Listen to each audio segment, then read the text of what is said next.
Hallelujah. As we continue to go forward, I'd like to bring up our Rosh Nasi Keskiyahu, who will be delivering onto you the Parasha of Shalach. Hallelujah. Amen. In accordance to how the Creator has delivered onto him. Please all rise for Rosh Nasi Keskiyahu. Bareku et Yehovah Hambarak. Baruch Yehovah Hambarak Le'olam Ha'ayeh. Baruch Yehovah Hambarak Le'olam Ha'ayeh. Baruch Atah Yehovah Eloheinu Melech Olam Asher Bakaba Nu Mikol Amin Unatala Nuet Torah Tov. Baruch Atah Yehovah Notein HaTorah. Amen. Amen. Bless Yehovah the Blessed One. Blessed is Yehovah the Blessed One forever and ever. Blessed are you, Yehovah, our God, King of the universe, who has selected us from all the peoples and given us his Torah. Blessed are you, Yehovah, giver of the Torah. Amen. Amen. Hallelujah. Shema, please be seated.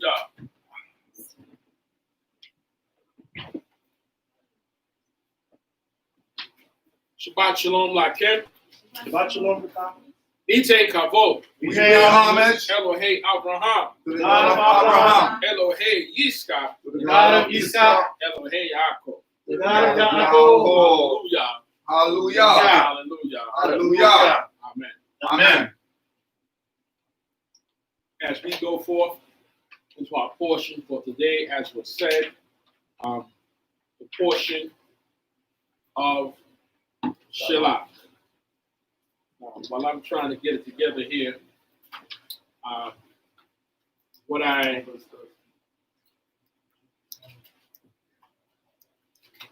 always like to ask the Creator to keep us, protect us, open up our minds when we read our portion, that we may bring out the portions, the information and knowledge in which we need to get the wisdom.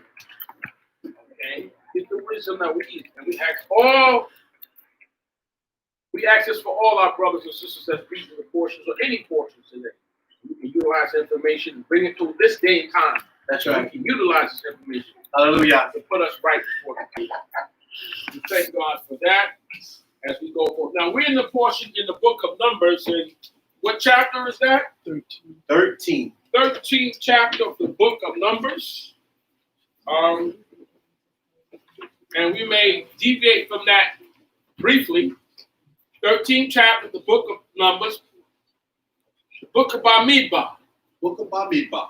Okay, we go forth and now we're coming forth live, so there are many brothers and sisters who are watching online.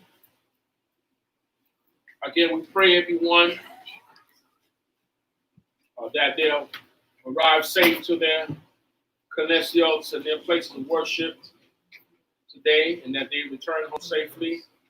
And we also pray that all our brothers and sisters today, all those who are keeping the Shabbat day, have a blessed Shabbat day, peaceful Shabbat day, knowledgeable Shabbat day, that we could study our portions today. We're worldwide.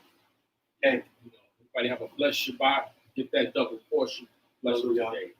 Again, Numbers 13th chapter, book of Bamidbar, as we go forth. Baruch Hashem. Vayidber Yehovah el Moshe lemor. And Yehovah spoke to Moshe, saying, Yes. Send men, that they may spy the land of Canaan, which I give to the people of Israel.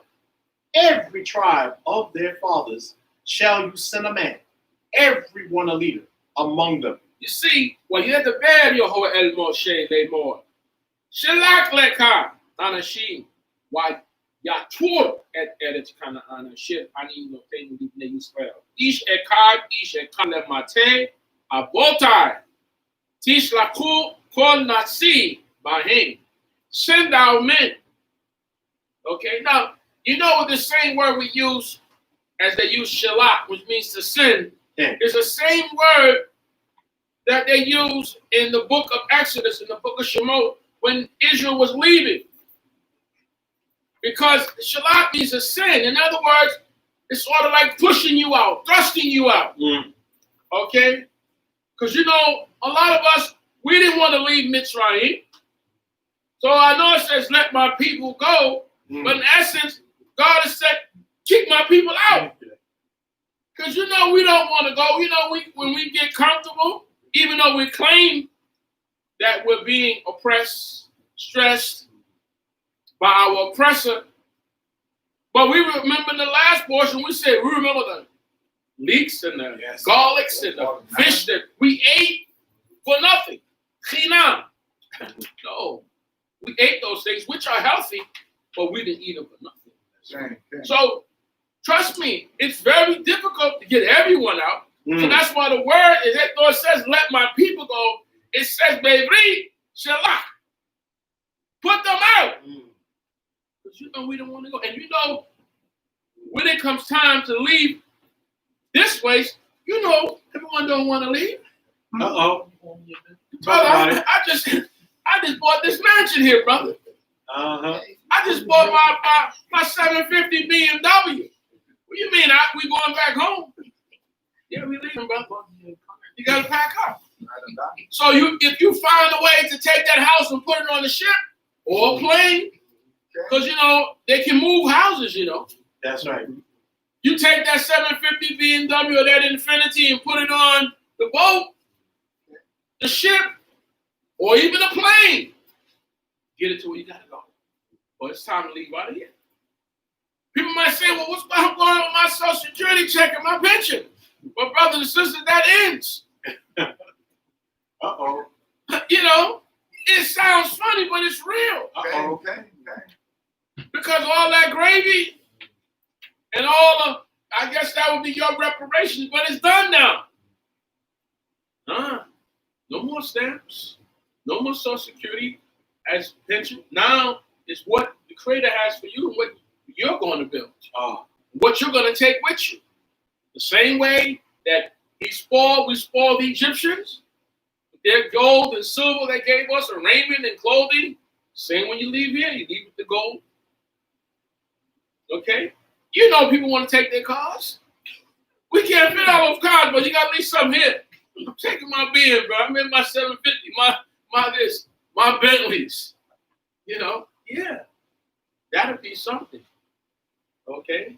So the same way. Don't think it's different. People understand, want to take everything. But it says that Shalach, the God, send them out. Okay. Now, let me show you something. It says here, send men that they may spy out the land, Yatur, of Canaan, which I give to the people of Israel. Of every tribe of their fathers shall you send a man, every one, a leader among them. So in other words, you're going to send a man from every tribe. So we don't say, well, why is Yehuda, the tribe of Judah, are just the ones, or Levi, or Benjamin going? No, you're going to have a leader from every tribe. Not a regular civilian leader. That's right. So that they can represent the tribes. Okay, you have the leader of Yehuda going. All right? These are leaders are going up. Let's look at the land before the people come up and attack. Bring us the information back that we can utilize. But that's what it says here. Okay? Now, in the third verse says what? It says, and Moshe, by the commandment of Jehovah, sent them from the wilderness of Paran. All those men were chiefs of the people of Israel. What it says? Yishlach Moshe medaber Paran al pi Yehovah kulam. Anashim, Rashe, Bnei Yisrael. Okay? All right. These were chiefs. That's right. No local guys, no laymen. These people who had knowledge, who had power. What's happening? That's what it says. And it's going to name them. But before we do that, hold that point. Get me Deuteronomy, the book of Deuteronomy, the book of Devarim, the first chapter. I want to show you something. Because some people have said, oh, there's a contradiction here, bro. Because we're going to read something a little slightly different, or as I say, this is a added information. So when you read scriptures in Torah, sometimes all the answers are not in one place. You have to read on and continue to get the full picture. Okay? It's not, sometimes all the information is not in one book. You got to go through some of the other books to get the full picture or the full story. Okay? So here's what happens in the book of Deuteronomy. It's really going to put it all together. Then we'll go back to our book in Numbers. We're in Deuteronomy, the first chapter, at the 19th verse. Okay? Okay, got it. Deuteronomy, the book of Devarim, the first chapter, the 19th verse, where we're going to start at. Then we're going to go back to the book of Bamidbar. All right? So this is just not information, you know, because this book, this Torah, this Tanakh is our sword. Okay? We got to go throughout this book to learn. This is our information for life. Take this with us. And we hope to have it in our heart, in our mind, the information here that we can utilize to see what's going on. Get a picture. Because here's the thing about Torah. It not only tells you about the past, even your present, it tells you also about your future. That's right. Prophecy. And you can get a kind of an understanding of what's going on here. So here we go. 19th verse of the first chapter, book of Deuteronomy. Then we're going to go back unto the book of Numbers. And it says, 19th verse, and we journeyed from Horeb and went through all that great and dreadful wilderness, which ye saw, by the way, to the hill country, to the Amorites, as Jehovah our Elohim commanded us. And we came to Kadesh Barnea, and I said unto you, ye are come unto the hill country of the Amorites, which Jehovah our Elohim giveth unto us. Behold, Jehovah thy Elohim hath set the land before thee. Go up, take possession, as Jehovah Elohim of thy fathers hath spoken unto thee. Fear not, neither be dismayed. You see, read what he says. You are coming to the hill country of the Amorites, which Jehovah our God giveth unto us. Behold, Jehovah your God hath set the land before you. Go up, let, go up. Take it. Take it. That's right. Take it. Take it. You want it? He says, go up and take it. What he says, go up. Go up. He set the land before you. Go up and take what? Possessions. Take possessions. Take possession. You have to take possession. Take it. As Jehovah your God of your fathers have spoken unto you, fear not. Have no fear. Have no fear. Neither be dismayed. Okay? Gotta have heart. Go get this. Get out there. Go get it. Go out there and get it. When we went forth to war, as you read up in Deuteronomy further, it says the leaders come forth with the priests, and they said, what man that have built the new house? Go back home. Because you might die in battle. This might be your calling. This might be the time that is your balance, that in this war you might leave this earth. You may make your transition. So if you will build a new house and you didn't get a chance to live in it or dedicate it, go back home. Because you might not come back. See, everybody go to war. People go to war. Everybody don't come back. You know how the weekend warriors, you know, we have the weekend warriors we call the reserves. They got nice houses, cars, they all nice setup. You think their mind is focusing on the war? Got a whole nice living. They got to spend one day a month or 1 month out the year to go away. But if a war break out, they have to come and fight. Well, you think their heart is set on fire when they have all this nice things? It's difficult. So scriptures tell us that if you build a new house, if you're planting a new vineyard, and you didn't eat of those grapes, you have a reason to go back home, because guess what? You may not come back to eat of those grapes. Because you know one thing, if you don't eat of those grapes, if you don't live in that house, guess what? Somebody else will. That's right. Do you understand what I'm saying? So at least our law, our Torah gives us a way out. Listen, you may not feel like you're coming back out. You know what? I think I'm going to sit this one out because I want to eat of those grapes that I planted. I want to live in that fresh house that I'm building. That's that mansion, that 13, 14-room house, 8-bedroom house. I want to get a chance to put my smell in that house. You didn't say you got a new car. Okay, you want to sit in that leather and smell leather. Yeah, it didn't say that. Maybe it was if these things were made at this time. If I said, listen, you got your new car, you like your Beamer, your Mercedes, you plan on getting it. You put a down payment on, but you just didn't obtain it yet. Maybe you guys want to sit this one out because guess what? You go to war and you die. Guess who's gonna be driving that car? Someone else. It's real. But it said a new house, a new wife. You had a wife, and you betrothed the wife to you. Today they use the term, I guess, sort of like engaged. And you have not taken her fully yet. It says, go back home. Go back home. Because guess what? If you die in battle, and people die in war, see, this is why I always say that every one of us must build up a relationship with the Creator. That's right. Because your relationship with the Creator is not the same as mine. That's right.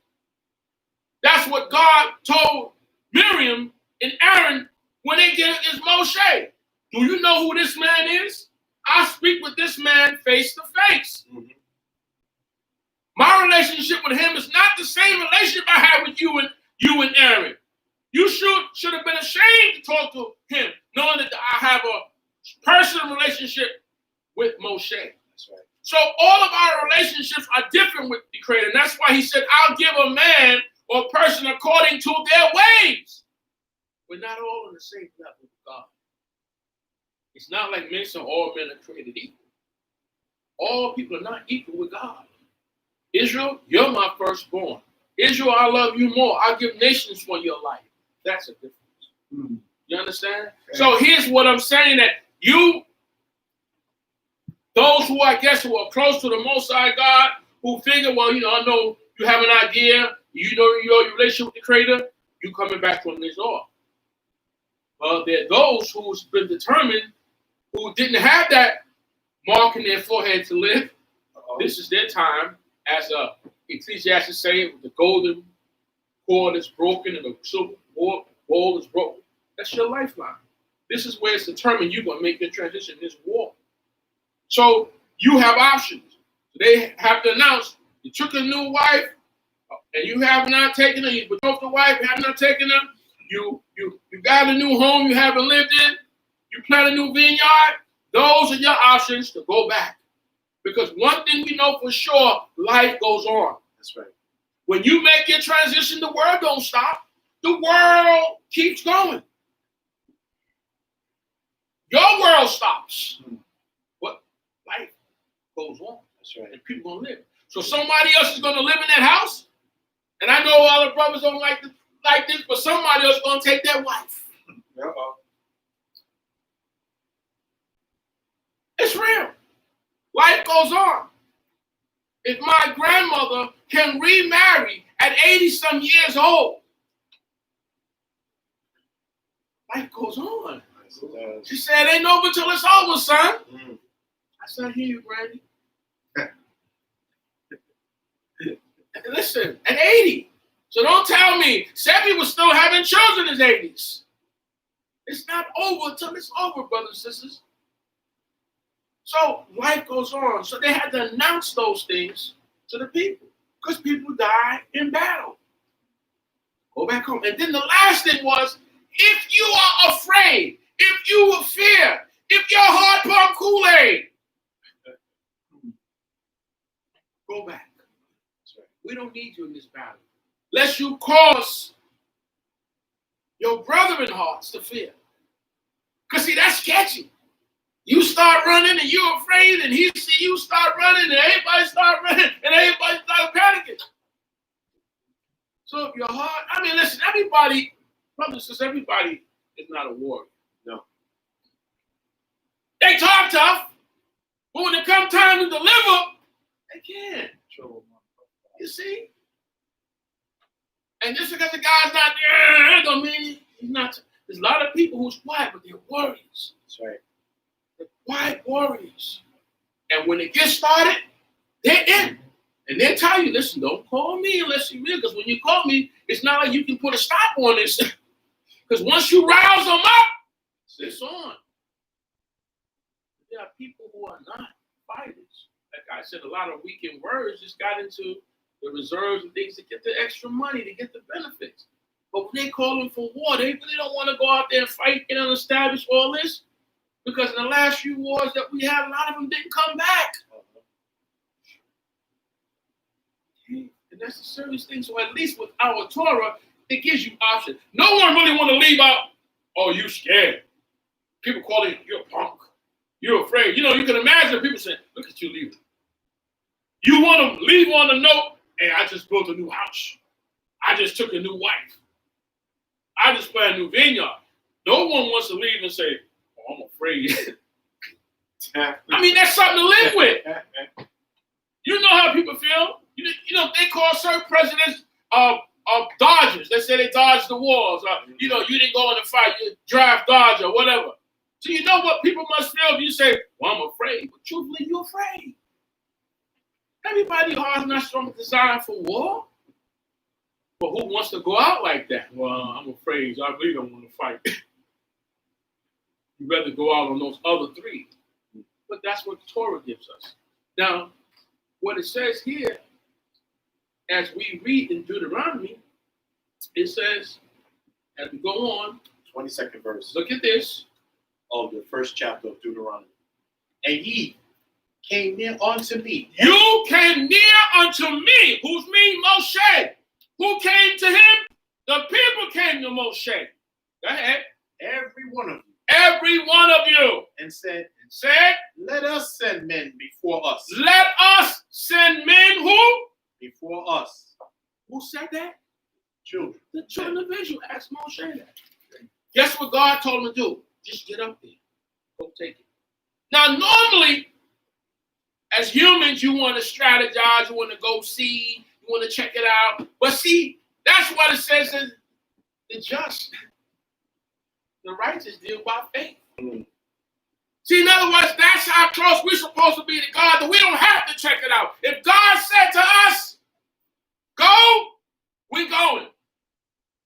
Once he said go, that you know, I fight for you, Israel. That's right. We read that. I fight for you. You just got to do this, and somebody just fall. You didn't even hit them, they fell. Oh, man, that was deep, man. You just give the motion, and they fall down. We really don't win wars on our own. The Creator will win our wars. But he told them to go up.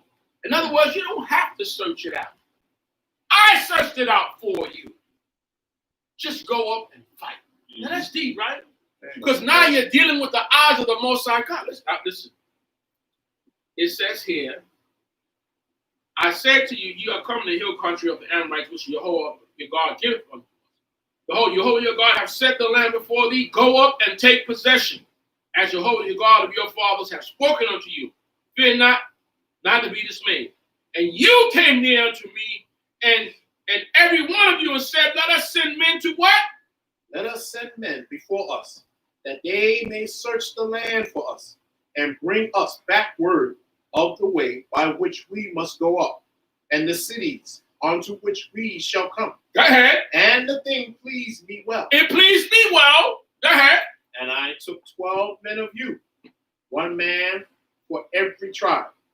And they turned and went up into the mountains, and came onto the valley of Eshcol, and spied it out. Stop there. Let's go back to the book of Bamidbar. The chapter. What chapter we were in? Chapter 13. Chapter 13, the book of Numbers. Now, what was the difference? When you read Numbers, it's appeared that the Creator or Moshe just told the men to go out. And Jehovah spoke unto Moshe, saying, send thou men that they may spy out the land of Canaan, which I give unto you. All right? But so people say that's a commandment. No, it's not. Because the men asked to send people up, and God says, what? Fine, Moshe, send people up. You understand? Did everybody understand what I'm saying? Okay. That's why it says, Moshe says in there, is that you came to me. Children of Israel said, let us send men up that we may check it out. We don't want to do, in other words, we don't want to take God's word. We don't want to just go up there. But the just live by faith, you see. It said Abraham believed the Creator, right? That's what it says, right? That's right. That's right. Whatever you say, God, you tell me to execute my son, so I'm going to do whatever you tell me. When he said, Abraham didn't say, well, where I'm going. He said, leave your father's house, your kindred. He didn't ask, well, where I'm going, Lord, and how I'm going to survive. And don't worry. You see the difference? I'm showing the spirit of our father Abraham opposed to us. Right there. Okay. Abraham left. Wherever you send me, I'm going. Wherever, it doesn't matter. As long as you're my guide, who's my guide? As prayer says, I should not be afraid. The Lord is my shepherd, I shall not want. He leadeth me in what? Green pastures. Prepare the table for me, for my enemies. Come on. You say, I'm putting my faith in the Creator, so I'm not worried about it. I don't know how I'm going to pay this or pay that or do it. But guess what? As Abraham told his son, God will provide. That's faith. And I know, because we always want things that's tangible. But everything is not always tangible, not with us. Right. We're the miracle people. Things the Creator gives us, because man does not live by bread alone, but every word that proceeded out of the mouth of Jehovah. It's written. So we're a different kind of people. We don't always need tangibility. We live by faith. Now, some faith is stronger than others.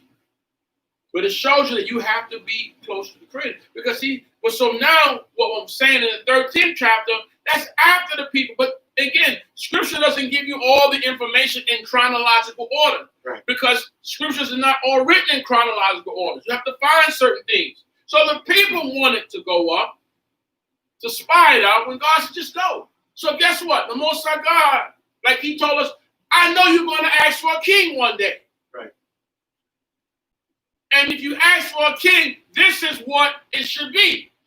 How he should be, how you should choose. He should be of your own people. Number one, you can't have a king from another people over you. He shall read and write in the law, a copy of the law every day. He's reading and writing. He should not profit by wives, silver, or gold, or horses. There's rules.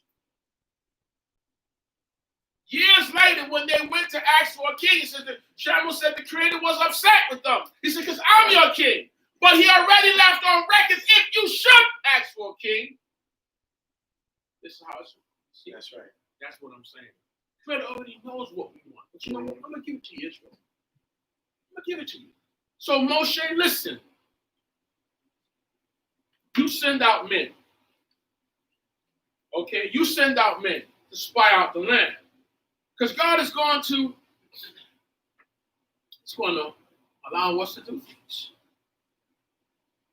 Even though he would wish that we had the faith just to go up and do it. Mm-hmm.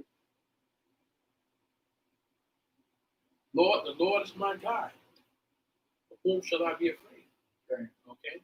And that's how we should be able to, and that's what we have to work our ways into, brothers and sisters. What I'm saying is, where we can just have faith in the Creator, it's going to be okay. It's going to be well. Yaakov said, if you bring me home to my father's house again in peace. In other words, Yaakov's mindset was, though I'm going to Uncle Laban, my goal is not to stay there forever, but initially to come back home. What I got to do there? A lot of people return home. When people come to America from other countries, they don't all stay. Some of them go back home. They come to get their education, their wealth, they build, and they leave. There's others who come from the South, and they come up north. They come from the South, the southern states, and they just come to the north, but they want to go back home because they call the South home. A lot of them return home. Some don't. Right. But many, some will go back. You know? Because that's what they're going to do. Right. They hope to return. Yaakov said, if you give me food, you give me clothing,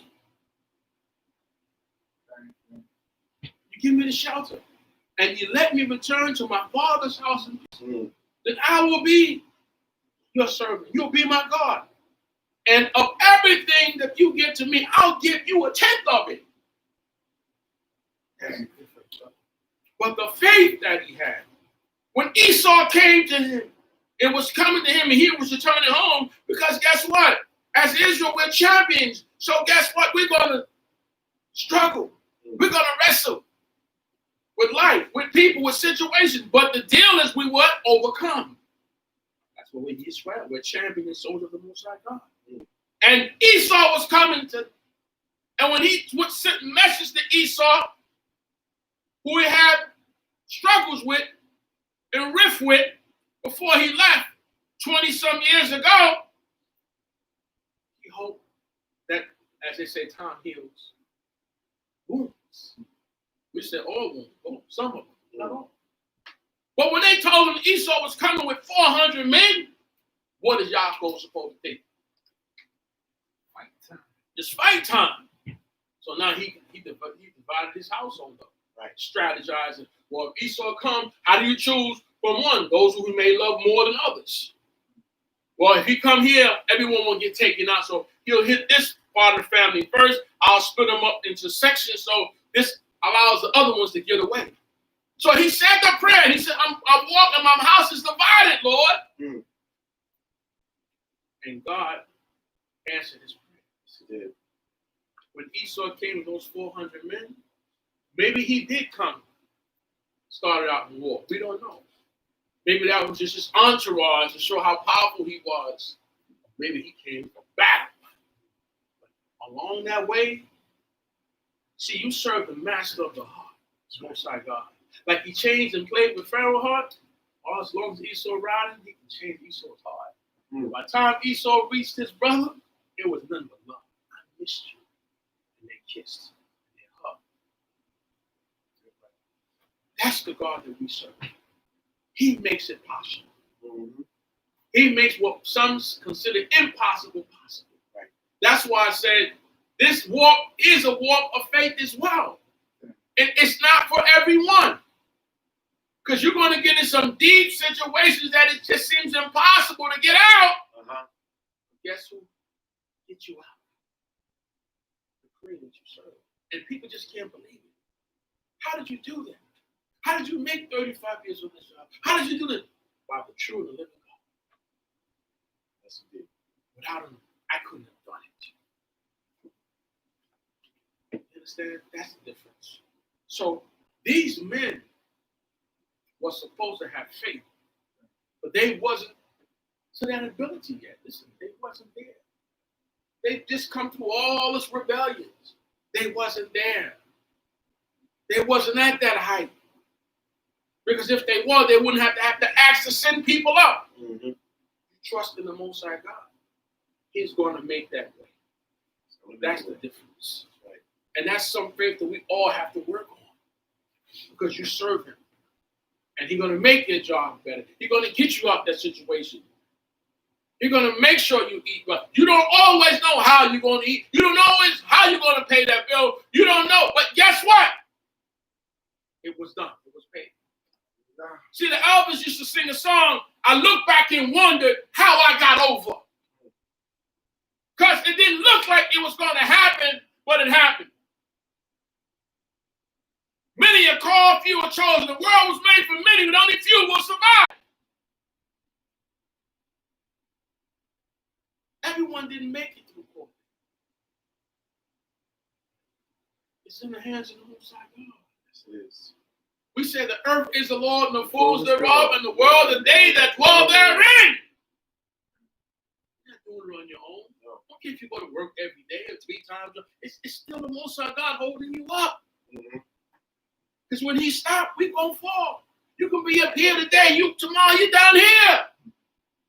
If you with the Most High God, he holds you. It said the blessing of Jehovah maketh the soul fat, add no sorrow to it. It says it. Understand?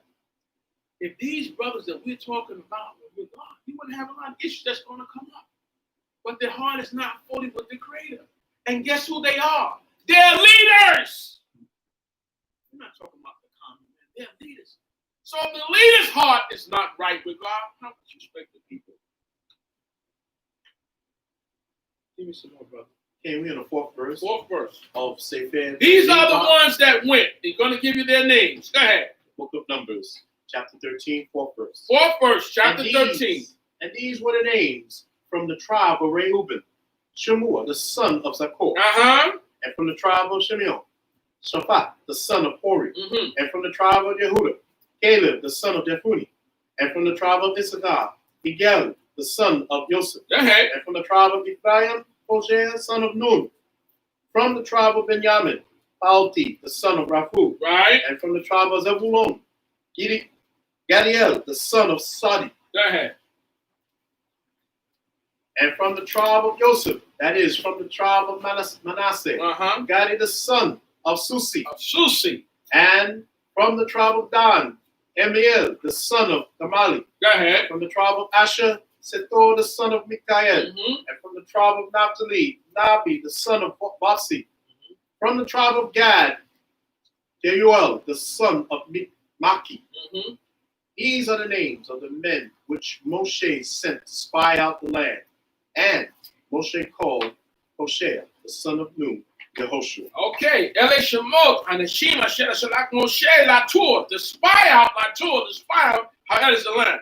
When Yikla Moshe called Lehoshua, Ben Nun, Yehoshua.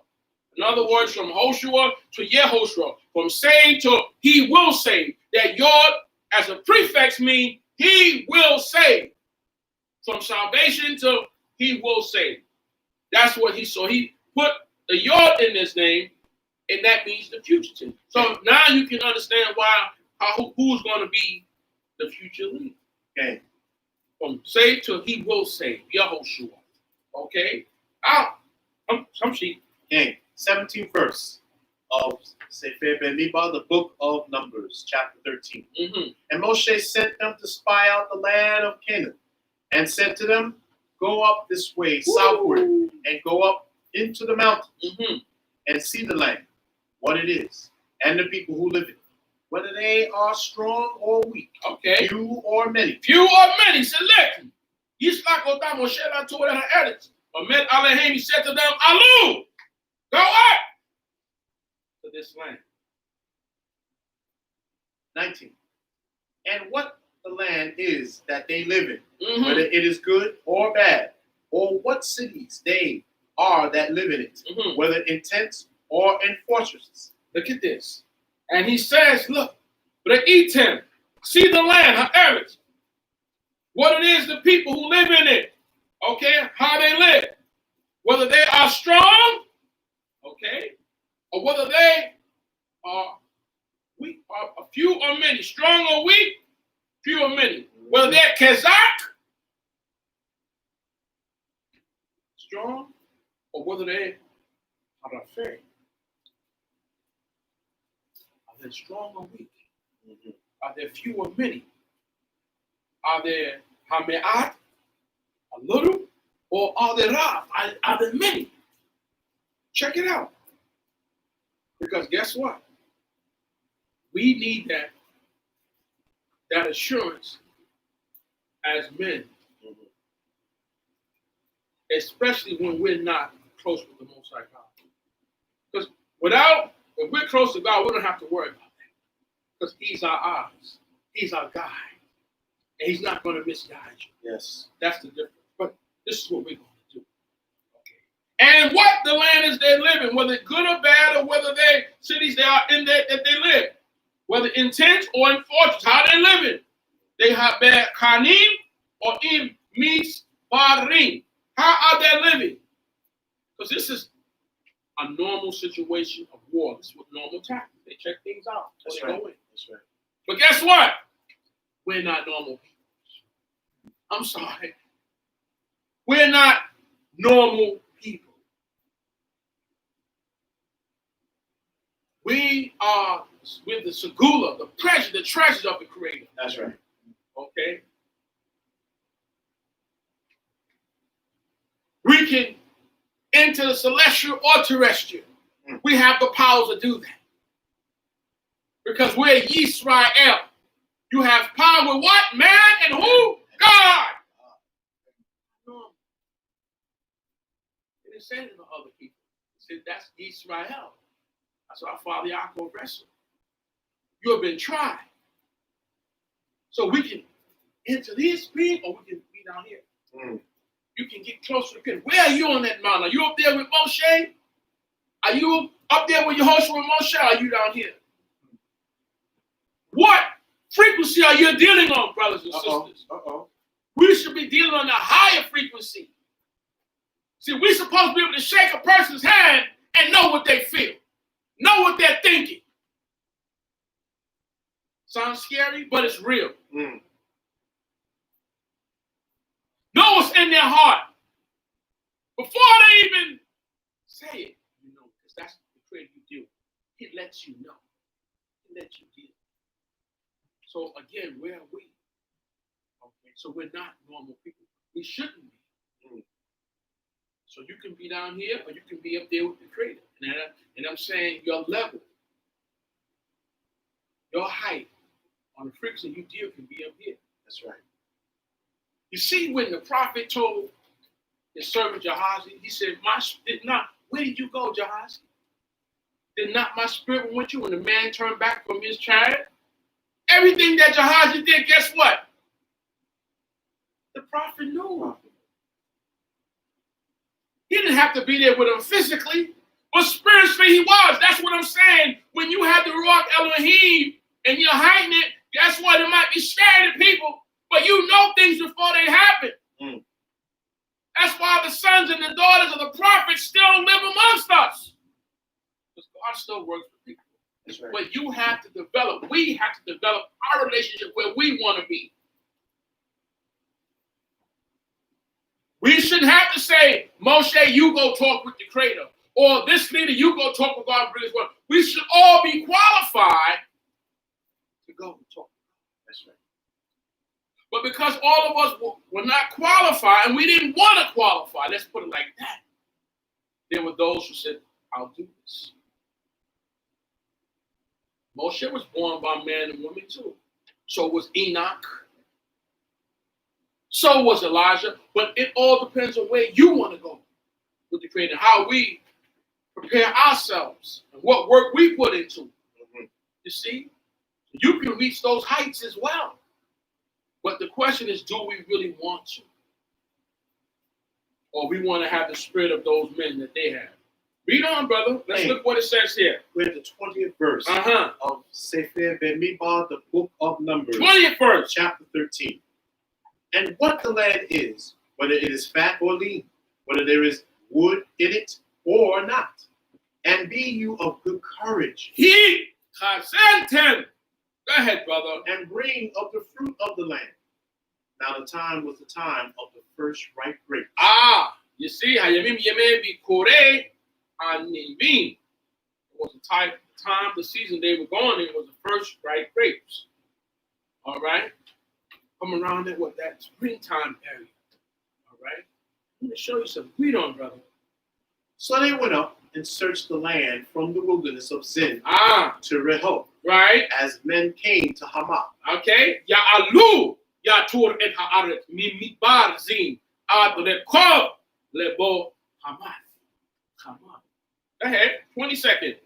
And they ascended by the south and came to Hebron. Go ahead. Where Ahiman, Ahiman, Shashak, Shesha, and Talmah, the son of Anak, were. Now Hebron was built 7 years before Zoar. Hebron Sheba Shinaim Nida Lifnei Zoon Mitzrayim. Go ahead. And they came to the brook of Eshcol and cut down from there a branch with one cluster of grapes. And they bore it between two on a pole. And they brought of the pomegranates and of the figs. Let's talk. Listen. And they ascended by the south, came to Hebron, where Achiman, Shishai, Talmah, the sons of Anak were there. These were the brothers. The Canaanite family that were considered to be giants, they were tall, big brothers. So they came there and they seen them. Now it's let you know that Hebron was built 7 years before Zonan in Mitzrayim in Egypt. Let you know that Hebron was built before Egypt, been there a long time. But this place been there longer than Egypt. So you're not dealing with some people just came. They've been here for a while. And they're big, strong, and tall people. They're progressive people. They're builders. They're thinkers. They're intellectual people. And understand what we're dealing with. Dealing with people of the continent. Mm-hmm. We're dealing with people of what they term the African continent. Kibalon. Okay? That's what we're talking about. The same land that we're talking about, that's Israel, is this land, it's this area. It is the continent of Africa. And these people that we're talking about here are Africans. Mm. They're black like we were. Just a different nation. Just a different nation. But their behaviors were not like by the Creator. Okay? The way they act, the way they conduct themselves. But now we are going to have to go up to take down these brothers and sisters. Okay?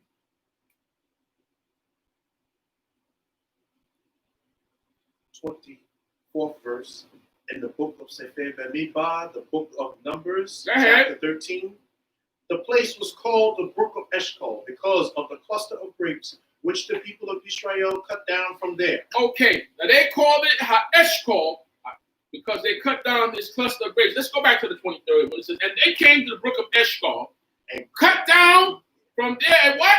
A branch with one cluster of grapes. One cluster of grapes, and they what? And they bore it between two on a pole. Wow. And they brought of the pomegranates and of the figs. Now check this out. Eshkwanim, Echad. Wayishehu bamot bishanayim. Umein ha limoni or umein ha te'enim. That they bore it between two poles. Think up. Imagine grapes that are so big that it took two people to carry them on the pole. All right? Guess what? The grapes was big, so was the people. The food was so healthy. No hormones, no byproducts. They're not throwing hormones to make the grapes bigger. That's how the fruit naturally was. Grapes are so good when normally grapes like this may have been like this.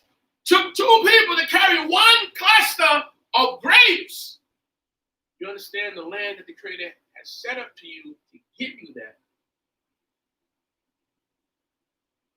Why? The land was so fertile. It grew. That's why it's called a land of what? Kalabu Devash, milk and honey. Everything growing in it. But look, not only were the grapes great, it says they brought up what? The Rimoni. A Rimon, the pomegranate. Back in the days, we called it the Chinese apple. We didn't have the knowledge that this apple grows in Africa and other parts of the world. That one with all those little seeds. It's an antioxidant. It's healthy. It's good for cancer. It's good for the blood. It's good for everything. And so is the grapes. Grapes cleanses. Grapes does so many health. It's a health factor, another antioxidant. So where you're eating, the land that the Creator was giving you was a healthy land. You understand when the system when they brought us over here to this country, we were healthy. That's right. We ate healthy. Yes, we ate pomegranates. Right. We ate grapes. Some of the top antioxidant foods today. You read about the melons, we ate abatia. It's one of the healthiest foods you can eat. So of course we had 6 16 and 8 packs coming down here when they brought us over. We were in good shape because we had good food. We had a good land, and this is what God wanted to give us. But the people that were there before us, guess what? They ate this food. So you know their structure was tight. You know it was easy. They wouldn't eat no crap, the garbage that they give us today. Uh-oh. Your food is your medicine. That's right. They ate the great stuff, the pure stuff, Mm-hmm. the healthy stuff, That's right. pomegranates, the grapes, the cluster grapes. You're going to eat that, you're going to be healthy. So big that took 2 of them to carry a cluster. So I mean, imagine the people that's eating this. We got to go up against them. Hey, what you're going to go with God. That's why God spied out that land. That's right. That land, he been told, I'm going to give them that land. He says, yet, but the iniquity of the Amorites is not yet filled. In other words, these people have a certain amount of iniquity. It's a balance in this world, as I said before. They have a certain amount of iniquity they can do, and then they begin to lose the land. That's right. You understand? Mm-hmm. So I'm giving it to you. But when you read up in Deuteronomy further, he says when the Creator gave the inheritance to the world, he considered Israel in the beginning of time. That means in the beginning when he made everything, he knew Israel was coming. It's deep. Yes. See, I know, brothers, a lot of us can't handle the truth. Uh-oh. We want it, but we can't handle it. Imagine when the Creator created the world, he already had Israel in mind. Already. It's coming down the road. Just like saying, I want to have 3 boys, 4 girls. I'm going to name them so and so and so and so. It's going to happen. You already know this is going to happen. And this is where he was going to put us. But these have to play themselves out. Okay? You read that up in Devarim, he said, that's deep. I've given the nations all these things, the sun, the moon, to worship. He said, but you, Israel, not so. What would they do? Because this is what they would do. These people here was worshiping everything else but the Creator. But there's always 1 or 2 of any people who know about true living God. That's right. There's always the Balaam, the Melchizedek, always one. The Job, all of them wasn't Israelites. That's right. But they knew of the true living God. Mm-hmm. You see, that's the difference. This is what I'm going to give you. This is the land you're going to get. I'm going to give you some land. Some land. I'm going to give you some real estate. When they said take possession, I'm going to give you land where you can grow food, where you can build. The biggest thing coming out of slavery was, I'm going to give you what? 40 acres and a what? And a mule. What you going to do with that mule? Uh-oh. What the mule is for? He's going to work. See, you was the mule when you was on the plantation. Uh-huh. You was plowing the field out. You was pulling that plow. But now you're going to get a mule. And that mule is designed to work. You give somebody a mule, well, what's that? That's a mule. What we going to do with him? You work him. You're going to hook the plow up to him and work him. We didn't have an issue. Our people, always, all they wanted, even after to just we'll work the land. We're working for you who own it, and we'll help ourselves, and we want land of our own. We didn't ask for a handout. We were willing to work for what we want, then and now. That's right. We got our land and we'll work for it. And a lot of them did. Those black farmers worked. And a lot of their crops became even better than their Caucasian partners. Because why? The blessing of God is still with them, even in slavery. They had land. That's right. They had more land than now. At the turn of the 20th century, we lost our land. We had land. We had more real estate. Then, coming out of slavery, some of us even inherited the plantations of our slave owners. That's right. Worked that land, grew. But then we got to get the land from the people. Because guess what? You can live off land. You can grow. You can do. Some of you have your fountains and your own wells, and you know what you can do. All the food comes from those places up to the north. So they convince you to go up there and go to the city, and they say you were old-fashioned, you was a country bumpkin. But guess what? You really had the wealth. Malcolm said, we're bamboozled. Don't let go of that land. You know what that land is worth? You know what you can do with that land? Build. Because that's what the Most High God was giving us, land. Mm-hmm. Land that grew food, land you live off, land that food that's healthy, fertile land. They give you nothing that don't grow. That's right. That's where our possessions, That's things that you can pass on. A wise man lives and says he's an inheritance to his children. mm-hmm. It's our land. It starts with that. That's Abraham. That's what I'm going to give you. He didn't talk about no pie, no sky. He said, this is what I'm going to give you, Abraham. I'm going to give this to your children so they're going to have this land. From this end to this end. Is that what it said? Here it goes. Go ahead, brother. 25th verse 25th verse. of Sefer Bemidbar, the book of Numbers, chapter 13. Mm-hmm. And they returned from searching the land after 40 days. Now look. Yishbu mitur ha'aretz miketz arba'im yom. After 40 days. So they was out there for a month and 10 days. A month and 10 days. Those 12 leaders came across the grapes. They came across the pomegranates.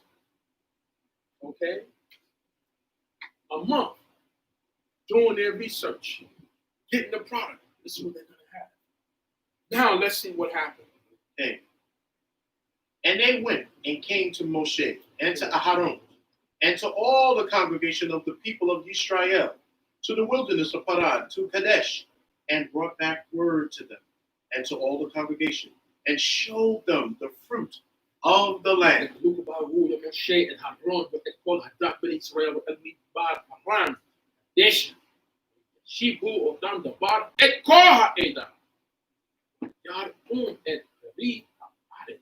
Look at that.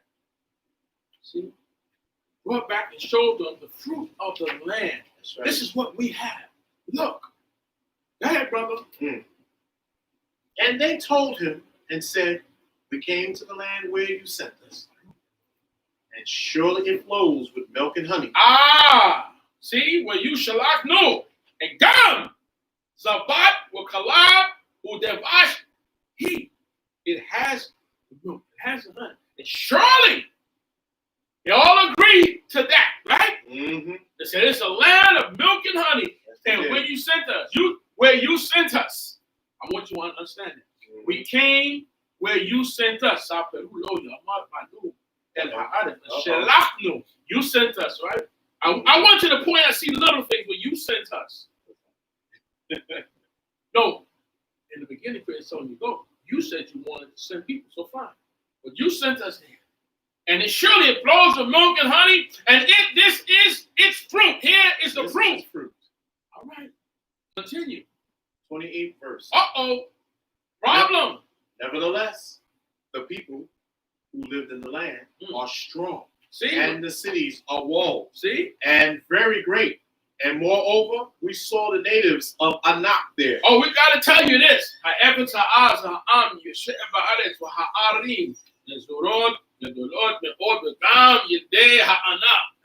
That we saw the people who live in the land. They are strong. Well, what do you think if they eat fruit like that? They're eating pure stuff. You know how strong we would be if we ate good food? Your food is your medicine. That's right. Why do you think the Most High God is going to give you that land? Because what it's going to do for you and your children. Sure. So yes, the people are strong and the cities are walled. Because you know what, brothers and sisters, that he's not giving you a weak place, he's giving you a strong place. But guess what? The people are great. Yeah. You're going to be great too if you get in. See, and you got to also understand the food nourishes the body. And the food nourishes the brain. So, of course, they're intelligent people. You eat good food, the body runs clear, it runs, the brain works better. You can build, you can be intelligent. There's a lot that go along with the land. And, of course, the most important is the blessings of God. So, yes, they're strong. And the cities are walled and very great. And moreover, we saw the natives of Anak there. Those are the big brothers. Tall brothers. The strong brothers. The guys like Goliath. So what? God made them too. And guess what? You be strong and very too. All right? But now you can see where it started. To derail. Because look at what they think. Because remember what I said, people. It's written as a man thinketh, so is he. I want to show you where their hearts are at. Watch the difference. Because everyone don't have the same relationship with this God. We're all different. Okay? And our goal is to strive to build a great relationship between you and your maker.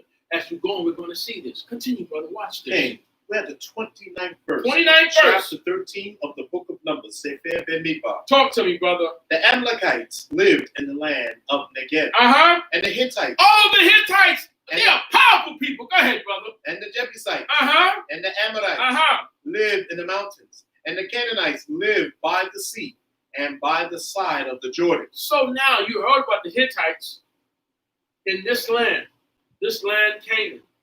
This land that's now they call it Israel, Palestine, whatever. But the Hittites are there. Now they acknowledge them as an African people, but so guess what? A black dark people. Uh-oh. And that's the land you took. Please don't be upset because we say it's the continent of Africa. In the continent, there's many different countries and people. And the Hittites and these people there, it's the same land that we took over. Wow, that should answer a lot of questions then. The Hittites and the Jebusites, these are the children of Ham. That's the land that we took over. The great warrior Nimrod. Wow. Start to do your history and realize, wait a minute, talking about people of the continent, black people. That's right. That's what they are. We were taking this land. That was great. The greatest continent in the world. Talk to me, brother. Okay, 30th verse.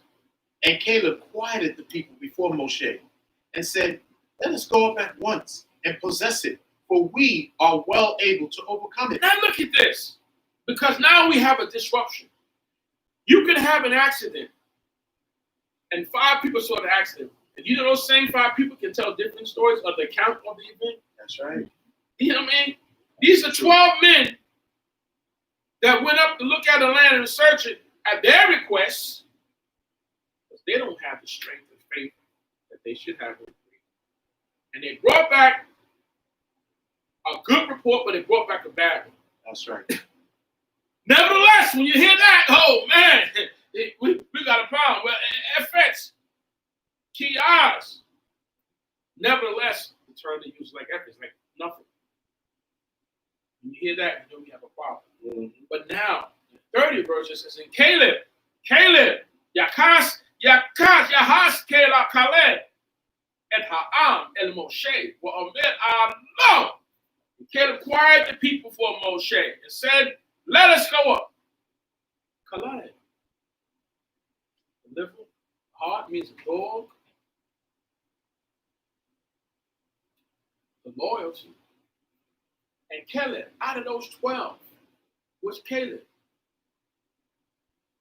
Out of those 12 men was Caleb. Mm-hmm. And another was Yehoshua. That's right.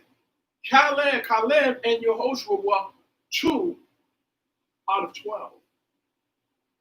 And Caleb said, he quieted the people for Moshe, let us go up at once. Na'aleh. When you make your leader and you go up, Na'aleh means to now let us go up. Let us possess. Let us take it, because you gotta take it, brothers and sisters. That's right. You gotta want. You gotta go out and get it. Mm-hmm. You gotta be like the Yaakov told his children. He said, look, why y'all sitting here looking at one another? We need food.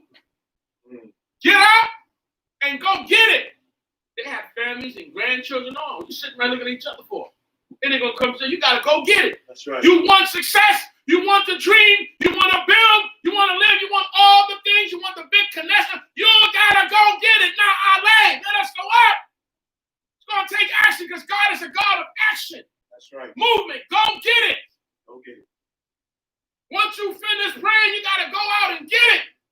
And I'll bless you what you put your hand to. But if you don't put your hand to do that, how you gonna get the blessing? If you got all those big dreams and hopes and wishes. Talk about it. Caleb said, look here now. We've been promised this land. You talk the talk, now walk the walk. That's what he's saying. Let's go up and take it. He don't care how big they are. Because the bigger they come, the harder they fall. They got to be strong to fight them all. That's right. Bob Marley said, the only strong survive. Spirit of God. We want this, we got to go get it. Don't worry how big they are. We're with God. We fight with God. That's the difference. Let's go up. Na'ale. And it's the same today. Na'ale. The earth is the Lord, the fullness thereof, the world, the day dwell therein. So why don't we have? Because we won't na'ale. We won't go up. All this wealth belongs to the creators. Everything belongs to God. He rules. He's the side who have and has not. But we gotta want it. Na'ale. We gotta want it. Let's go up. That's what Caleb. So everybody's not going to say, go up. Caleb said, listen, let's go up. But these 12 men went together, but only 2 came back saying, we can do this, people. Now all these people are sitting here, they're speaking to. You know what that does, right? All the ones that are weak in heart and believe, oh man, come on. See, here you go. So that's why you can't send everyone to do a job. You got to send particular ones. Just like when Joseph went before Pharaoh, he chose certain of his brothers to speak to Pharaoh. Not all of them. Mm-hmm. Some of them may have been uncouth. Some of them may have said the wrong thing. No, you're not going. Sit down here. Mm. All right? Reuben, I don't know. You oldest, but listen. Nah. You might say the wrong thing. I know what you said. I heard what you said to Pops.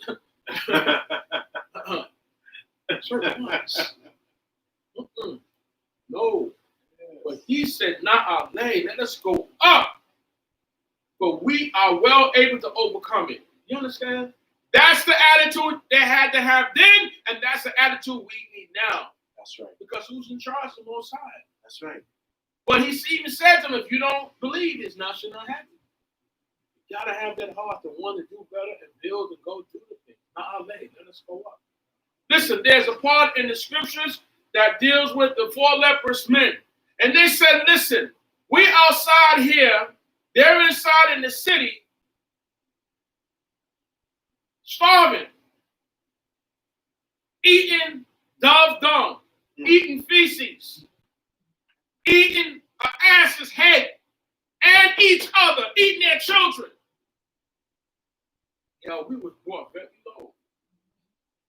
And they outside with food. But before they got the food, they said, listen, if we go inside, we're going to die. Let us go to the Syrians who's out there, and at least we'll be a captive. At least we'll be alive, because dead men can't praise God. No. And they was outside because they're lepers. So anyway, they took that chance. Right. And when they went to the camp of the Syrians, who they found there, they were gone. The Syrians had left and fled because the Creator had caused them to hear a sound. And they said the children of Israel had hired the who? The Hittites, the same people we're talking about here, are bad people. They said they had hired the Hittites against us. Nobody want to fight with the Hittites. These are bad brothers. They were warriors. Beat up on the Hittites. They thought that we hired the Hittites, and they left. They left their gold. Listen, most of the time we run, we're going to grab our gold and run it with them. You got the same. Listen, they left. When you know, when you leave, when you got stuff already cooking, and you fear, you get out and leave that, you just running. So my life, and you running for your life, you leave it. And they went into each tent and took food and ate it. They didn't ask whether it was kashrut or whatever. They ate and they hid. They took gold and silver and they hid it. Then they said, we don't do good. But this thing, what they said, which I took from it, they said, why sit we here and die? It's like Malcolm said, why we suffer peacefully? Why sit we here and die? We can do something about it. If we sit here, we're going to die. So let's get out and make the choice. We're going to die anyway. We're going to die. But let's die fighting. Let's die trying to make a change. And they went out. And guess what they found? The tents with all the food. You see, you got to have the faith. 2 Kings Check that out. Chapter 8. Okay? That's what happened. You see?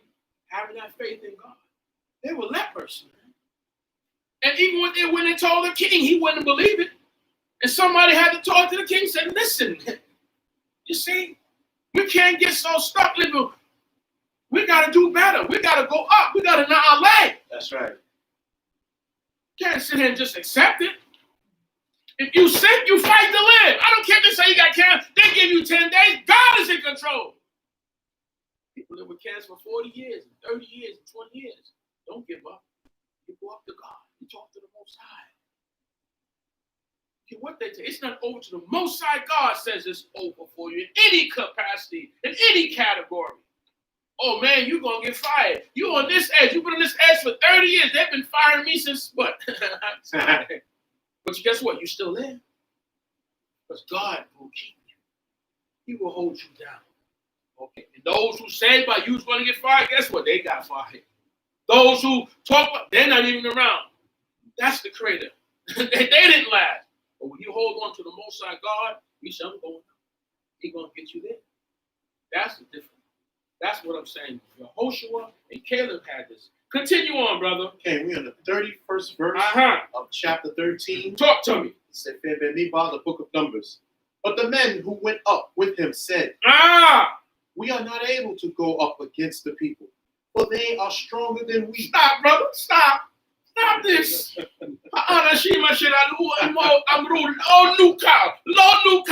are not able. Lord, we're not able to go up to make that aliyah. We're not able to go up to the people, but they are stronger than us. Ki kazak who? We may know. They are stronger than we. But technically, Be'ivrit, it says, Ki kazak who? It's saying he is strong as they are one people. He, they don't say dumb, but they are strong, but it's interpreted as they are stronger. But he is stronger. That's what it says actually in Hebrew. We are doubting. Yes. Are we forget who we employed by? Uh-huh. That Lo Yakol or Nukal or in other words, we're not able. It don't exist in our vocabulary. It shouldn't exist. We can. We can. Even Obama says, yes, we can. Uh-huh.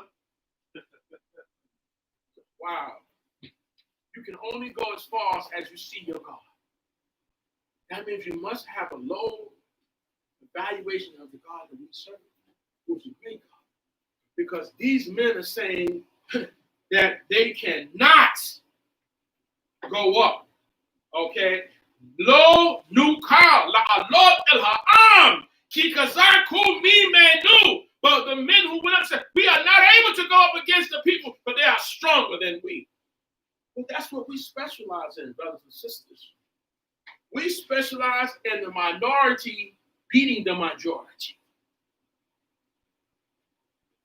Because if that's the case, the 1% and 2% of the people who control the wealth, and they're the minority, and we're the majority in that case. So how do 1% or 2% of the population of the world control the majority of the world and all these others? Huh? Just like we said, there's 12 million European Jews in the world, 6 million in America, and yet they control the world's economy. How could that be possible? Uh-oh. How can that be possible? What are they utilizing? Huh? Yakat, unity? What about Torah? Just a little bit when people do it, just a little bit of Torah works. And we have the truth. Even Moshe said, what people have a God so nigh to them? But yet we don't use the power of this creator that's so nigh to us. Because yet we may not believe. Because some people walk this way and believe they don't believe. Let me tell you, a lot of people don't believe the creator. A lot of people even doubt who they are as Israel. Uh-oh. These men are saying here, we cannot defeat the. How you can when this is true living God? He made these people. Why would he tell you to go up and fight them if he think you can beat them? Because he's fighting it for you. So that's what. These will be the men that they will say, listen, if you're afraid, go back home. Are you kidding me? But Caleb don't feel that way. No. Yehoshua don't feel that way. No. That's why I said everyone doesn't have the same evaluations. Some people have a higher evaluation with the freedom. Mm-hmm. We cannot go up and defeat them. We don't want to hear that. We can go up because we have the true living God. It can be done. Now, Allah, let us go. Okay? Now, 32nd verse says what? And they brought up an evil report of the land which they had spied to the people of Israel, saying, the land through which we have gone to spy is a land that eats up its inhabitants. Oh, man! Pump hard, pump Kool-Aid. It's a land that eats up its inhabitants. You know what you're doing? You're going against God. You're refuting what God said. If Jehovah said the land is good to do whatever and so forth, you're saying it's a land that eateth up its inhabitants. Uh-huh. Are those people living there ate up? No! God have left their presence. So now he's giving it to you to go in and take it and told you to live there and live according to the Torah because that's what's going to keep you in the land and the land profiting you. But you're not even in it yet. Hey. You ain't even got your foot in the door yet. Even James Brown said, just let my foot get in the door, open it up. Okay. But you got to step in it. What's the use of an open door if you're not going to step in it? A closed mouth cannot be fed. You got to go get it. We got to have a will to want to do better. Listen, let me tell you something that was said to me years ago. You're going to die whether you're sitting in the bleachers or whether you're sitting out in the field playing the game. You can't run away from death. You just got to live. You're going to die either way, so you might as well die playing the game. What? You got the true living God. That's right. They didn't want to go up because they couldn't see it. How many of us can't see it today? For ourselves and for our generations. Weak heart, weak mind.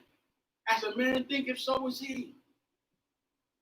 It says the righteous is as bold as a lion in Proverbs. You can do this. You're serving the true living God. I don't care if your pockets are empty. It's not going to stay empty, but you got to know and believe that. And the Creator's going to make a change for you. But you got to be a part of this. You know what my instructors say in martial arts? I can help you get skills, but I can't give you the heart. You got to have the heart. These men didn't have it. They couldn't see it. Okay? We're in the midst of 30 seconds. Go ahead, brother. The land through which we have gone to spy is a land that eats up its inhabitants. Wow. And all the people that we saw in it are men of great stature. Well, look who eyes you're looking for. They're men of great stature, so what about you? What about us? We see ourselves as little. Check it out. You don't think you could be in the billionaires club? God make billionaires. He make millionaires. He make healthy people. What do we think? If we think that small, where are we going? And we got the children of God that tells you, get up, go get it. I got you. I'm fighting your battle, Israel. Just keep my Torah. Doubt me. So you can't move. Remember I said you got to have a good kibbutzer last week. You need a good team. Because everybody's not going up to get what we need. That's right. Everybody's not going to build. That's right. You see it right here. Talk to me, brother. Cain, 33rd. And there we saw the Nephilim, the son of Anak, Go ahead. who come from the Nephilim. And we were in our own sight as grasshoppers. We were in our own sight as grasshoppers. That's deep. And so were we in their sight. And so how you know how they saw you? How you know? Did they see you or you were hiding? So we were in their own sight. Wow. That's the kind of mind that you don't need. Okay, continue. 14th chapter. We in Sefer Bemidbar, chapter 14. Talk to me, Book of brother. Numbers, chapter 14. First verse. And all the congregation lifted up their voice and cried, and the people wept that night. You check that out. You see? You see what happens? You see what happens when you bring the wrong people? You let the wrong people speak? You can't let everybody talk. Because the people's heart is not strong to deal with it. It says, and all the people lifted up their voice and cried, and the people wept that night. What else it says? And all the people of Israel murmured against Moshe and against Aharon. Problem. And the whole congregation said to them, would Elohim that we had died in the land of Mitzrayim, or would Elohim we had died in this wilderness? Stop right there, my brother. Look at us. We're going backwards now. We're sliding down the mountain. Oh, boy, look. By 12 men coming back, 10 having a bad report, only 2 had a good report. But guess what? The 10 seemed to appeal to the people more than the 2 who said it. Part of the thing, you see? They listened to the 10. So that's why Torah tells us what? Follow not a multitude to do evil. Don't listen to the wrong people. So you got to choose what food and what words you allow to enter your body and into your mind. You got to even choose the music that you listen to, because it could poison you spiritually. That poison and toxin is what these men are talking. But the 2 men who are the minority in this say, look, we can do this. That's right. And that's why on the road of righteousness, a road of progress, you're not going to find a whole lot of people always. Because most people want to go the other way. They're convinced, listen to the other crowds. That's right. That are going nowhere. That are set up to die. La mut. That's the difference. Look what it says on the first. It says, and tisa kohayeda yit no et kolam yit ku ha'am balala hahu. And all the congregation lifted their voice and cried. And the people wept that night. And then it says, Yayile nu al Moshe wa Aharon. Call b'nei Yisrael. And they said, Alehem to them, Kol hada lu mat nu. By Eretz Mitzrayim or by Midbar had said, Lu mat nu. And all the people Israel murmured. Yes, Moshe, now why? These people that put their life on the line to lead you, and we turn against them. Where's our loyalty? Where's our appreciation? Now we turn against Moshe. Moshe and Aaron didn't do nothing. They're out here with us. That's right. They're out here battling us. They're out here walking it up. They're on the path the same as us. But we upset with them. Look at the people we're dealing with. Look at our fathers. Look at our forefathers and foremothers. Look at them. Sometimes you got to just stop. Wait a minute. This is wrong. We can't do this. When you're on a mission to go, always in life, you're going to reach obstacles. Anytime you're reaching for success, there are going to be obstacles. I never tell you it's easy, but I tell you it's worthwhile. Whatever you're reaching for is obstacles. But now your goal is to get around those obstacles. Then everybody will be living lovely and so forth. And it's obstacles. But you and the children of Israel, you wrestle and you prevail. That's right. You got to understand that. They say, what don't kill me will make me what? It's going to make you stronger. So you teach your children how to get around those obstacles. Don't do this, do that. There's going to be obstacles. But we have to choose them. That's right. We'll pray, we can get around it. Okay, just we get them. It's another. And the more you go, the bigger they get. It's that big mountain you got to get over there. Okay. But look what they're saying. You know what, God? You should have left us died in Egypt. Or we should have died in the wilderness. A lot of them did die. Mm-hmm. Then Rebecca, wow, you can't have that outlook. See, what I'm saying to you, deeper even in the book, they already had this in their heart. They already came out. They didn't have a whole heart with the Creator. No. These men didn't have. So they were easily able to convince these people. That wasn't a mission God sent them to do. No. But they came back with an evil report. That was already in their heart. But look what happens now. The third verse says what? And why has Jehovah brought us to this land? Lama Yehovah mevi otanu ha'eretz. Wow, now we're questioning God. Why God? Watch out, people. Go ahead. To fall by the sword, that our wives and our children should be a prey. Look at our wives. This is what the people say now. Because that's already in their hearts. Now it's coming out. God brought us out here to kill us. Why? You questioning the Creator? It's deep. Go ahead, brother. Were it not better for us to return into Egypt? Listen! We'd rather be a slave than stand up and fight to be free. Isn't it better to be a slave? Isn't it better to be a bondman? Some people are $40 million slaves. Even when they have money, they're still slaves. So we would rather be slaves in Egypt than free. What you think is the price of freedom? You think it comes free? You have to pay for that. That's right. People's lives, you have to lose lives to pay for others' freedom. Wow, look at us. Look at our mindset. It's not the mindset that we want. Go ahead, brothers and sisters. We're going to say here, the book of Numbers, chapter 14, verse 4. And they said one to another, let us choose a chief. It's actually, we're going to give us a chief. Give us a chief. Or when they hear English, going to say, choose us a chief. Go ahead. And let us return to Mitzrayim. Nashuva. Mitzrayim. Egypt. Nashuva. We're going to go back to Egypt. Check this out. Can you imagine people that have their Tubmans just leading out under that trail? You know there may have been people that said, we're going back. No, you ain't going back. Because if you go back, then we all going to be exposed. And we not. So there are people you may have to get rid of. No, you can't go back. Imagine we don't got this far. I'm going back. It's deep. Oh, something happened. We don't know where he happened, honey. Oh, you ain't going back. Can you imagine Shalom our enemy on this move to go from here to Liberia to Israel?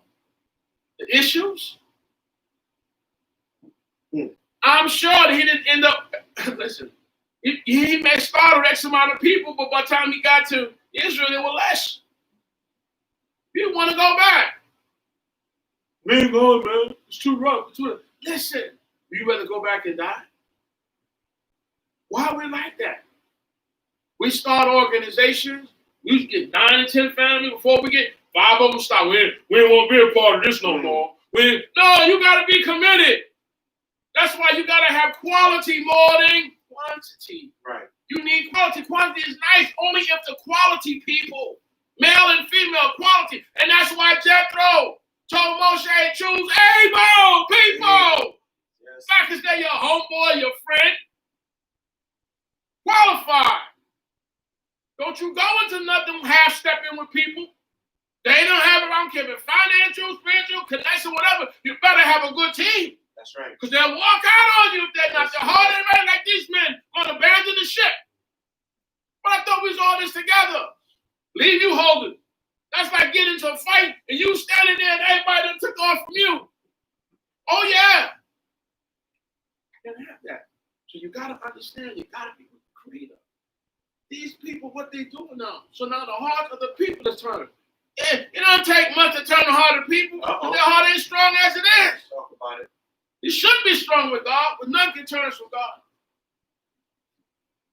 Look at you got to see yourself in what we read today. You got to see your people. You got to see others there. And this still happens. I'm jumping over. I ain't going. I'm stopping here. I'm out of this. Wait a minute, but we done put all our energy and monies and then why you going back, brother or sister? No, let us move forward. We're going to reach obstacles, but we'll get through them together. Together, that's right. See? So you got to make sure that before you do anything out here, you got a good committed team. People of God. People of structure. People going to do it. Not going to bail out on you when it gets tough. No, we'll deal with it. Moshe asked his father-in-law, he said, we want you to be with us because we know you're like eyes to us, man. You're valuable.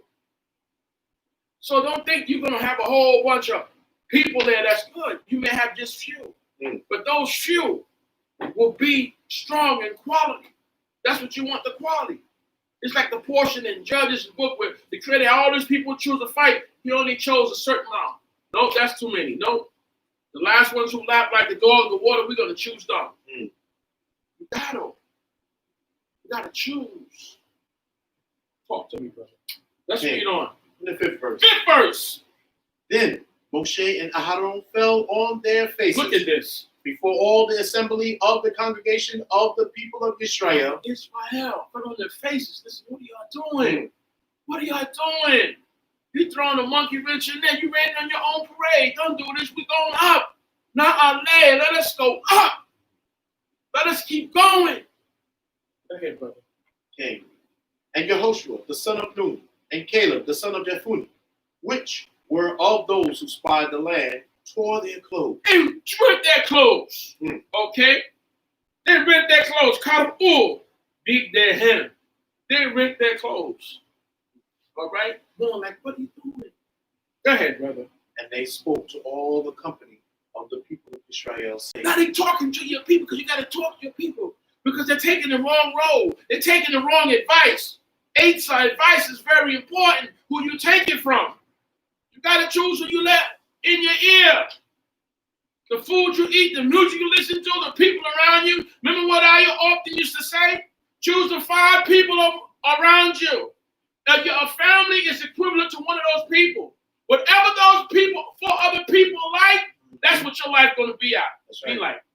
If they're going nowhere, you're going nowhere. Mama said you judge by the keep company you keep, you avoid. Bird of a feathers flock together. Hey. Talk to me, brother. Okay. And they spoke to all the company of the people of Israel, saying, the land which we passed through to spy is an exceedingly good land. Now, 2 people is saying this. So, you know what happened next time. Only 2 people went. Because you can't send everyone. I don't care if they're your friend, you're not qualified. You can't even let everyone speak to your people, even to your congregation. Because, you know, we're easily convinced. Sad, but it is. Go the bottom morality, man. Are you kidding me? 2 people said, listen to me. The 2 people they should have listened, they should have spoke. And maybe they wouldn't have gone there, but they heard from the other 10 first that was negative. But the 2 people said in the 8th verse, what they say, brother? The 8th verse, it says, if Yehovah delights in us, then he will bring us into this land and give it to us. A land which flows with milk.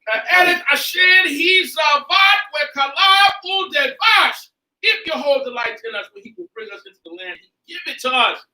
The land was flows with milk and honey. If he delights in us, That's right. there's nothing we can't conquer. We gotta put the Most High first. You see, these brothers are trying to convince them. There's nothing you can't have. Talk to me, brother. 9th verse of Numbers, the book of Numbers, chapter 14. Only do not rebel against Yehovah, But Yehovah al-Timru, nor fear the people of the land, Watem al-Tiru eta'am, for they are bread for us. Ki lak menu. Their defense is departed from them, Sarsi lam alinu. and Yehovah is with us. Yehovah itanu el-Tiraun. Fear them not. Fear them not. Fear them not. Fear them not. Whoever it is, listen, only do not rebel against Jehovah. No fear the people of land. We can't fear no people, no land. But they are what? Lacking. That's why I had to laugh. They're bread for us. I like that. I like that. I love that. I use that.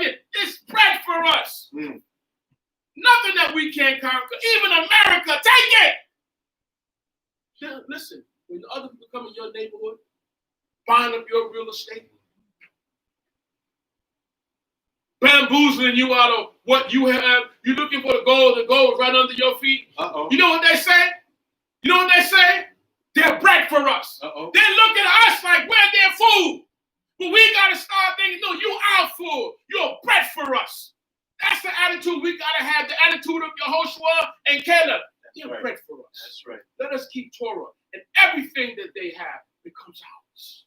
I'll give the righteous the wealth of the what? The wicked. It's written. That's right. Right? It's in our book.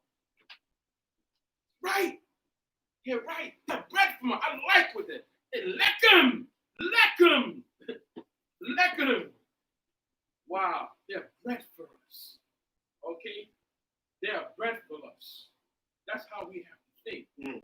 They are bread for us. They don't have what verse we on? What's that? That was the 9th verse. The 9th verse. Yeah. He lach menu.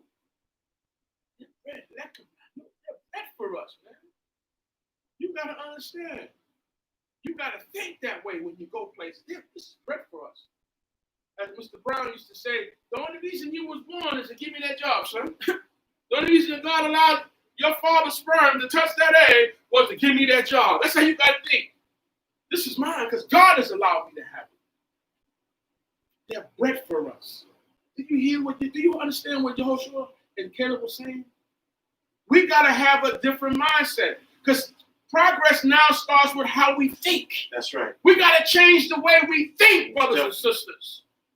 Stop being the victim. Stop not allowing to suffer peacefully. We fight. We build. But they're bread for us.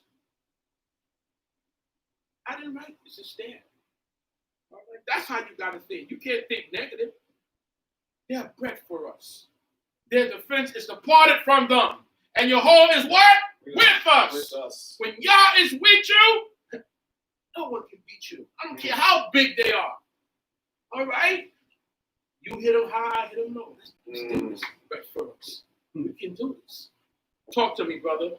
King, this is the 10th verse of chapter 14. Say, the book of Numbers. Well, all the congregation said to stone them with stones. You see, because their thing is, they're not listening. Because they already stuck with what the negative people already said. That's why you got to be careful who talk to your children, who your children around, what school they go to, the friends they hang with. Because once that negative information, the spirit get in them, it's hard to get it out of them. Because they're going to listen to the negativity than the positive one. Because now they already stuck. They stuck in the mud. And they're saying, let's stone them with stone. Now check this out. I'm leading you all these years, and you're going to listen to 12 men who you said you wanted to send up, and God just told you to go. They come back with a bad report, accepted you, and now you want to stone me? And Aaron? And you said, how has God brought us out to kill? So you know what they're mine. They're gone. Look at that. And we're on this road for progress. Because we got a few bumps and bruises. Well, I got to tell. Let me tell you something. Life sometimes is like being in a boxing ring. You go in there, your goal is to win because you want to get that purse, that money, that prize. But guess what? Here's what you risk. Getting hit and knocked out, or possibly killed. When you go in there, because guess when you get in there, you can duck and win, but you're going to get some licks. That's right. You're going to get some licks, and you ain't coming out getting hit. You're going to get hit. The best of them get hit. But the thing is that you win. You survive. Even you come out bruised up and beat up, you look like you was in a fight, but guess what? You won. That's how life is sometimes. How we going to stone them? They're on a mission with us. We had our mission statement. That's right. They're on a mission with us. Why are we stoning them? They're not going against us, but we're going against. You see, it's crazy. Talk to me, brother. We're in the midst of the 10th verse. And the glory of Yahweh appeared in the tent of meeting before all the people of Israel. See what happened? You go to Yahweh near and called Israel. So now God has to intervene. You know what I'm saying? Now when God intervenes, you see that cloud come, you know what it means? Something happening, gonna happen. Because Most I don't play. He gotta come down. You ain't stoning my people I sent to lead you. Oh, that's not, you have the wrong mindset. Uh-oh. Go ahead, brother. No. And Jehovah said to Moshe, how long will this people provoke me? Ana yena uzu ni ha'am. And how long will it be before they believe me? With ahana lo ya'amino. For all the signs which I have shown among them. Because ha'ot asher asiti bik lebo. We, remember what I said we don't believe? We don't believe. We should know. We should know, but we don't even believe. That's the difference. See, believing means I can tell you tree fell around the corner, but you could believe me or not. But if you know it fell, it's different. We don't even believe. So all this time, let me tell you, some people quote the scriptures and everything. They don't believe. Half of our people, more than half, don't even believe. Mm-hmm. No, they don't have that faith. Don't mind me. They don't. Because if you did, you wouldn't be like that. That's the difference. Talk to me, brother. Okay. 12. I will afflict them with the pestilence, and disinherit them, and will make of you a greater nation and mightier than they. I'm gonna make, because I still accomplish the same thing. Because you, the children of Israel, I could take you, Moshe, get rid of them, and still accomplish what I've said, and keep my word. Go ahead, brother. Okay. And Moshe said to Jehovah, then the Egyptians shall hear it. Shema Mitzrayim. For you brought up this people in your might from among them. And they will tell it to the inhabitants of this land. Wow. Go ahead. For they have heard that you, Jehovah, are among this people. Right? That you, Jehovah, are seen face to face. And that your cloud stands over them. And that you go before them by daytime, in a pillar of cloud. Wow. And in a pillar of fire by night. That's what we know. Moshe is still fighting for the people though they're going against him. That's a great leader. Mm. And my Isha had asked up the other night, she was saying that my brother asked, what makes a good leader? Well, this is one of the characters right here. That's right. The people go against him, but he's still for the people. He still loves his people. And though they speak against him and do whatever, even want to stone him, but he's still for the people. He's praying on their behalf. Wow. That's right. That's what one of the qualities I see in the characteristics of a great leader. Moshe, listen, you the best. He was the best. Mm-hmm. Talk to me, brother. And 15 of chapter 14 of the book of Numbers. Talk to me. Now, if you shall kill all this people as one man, then the nations which have heard your fame will speak, saying, they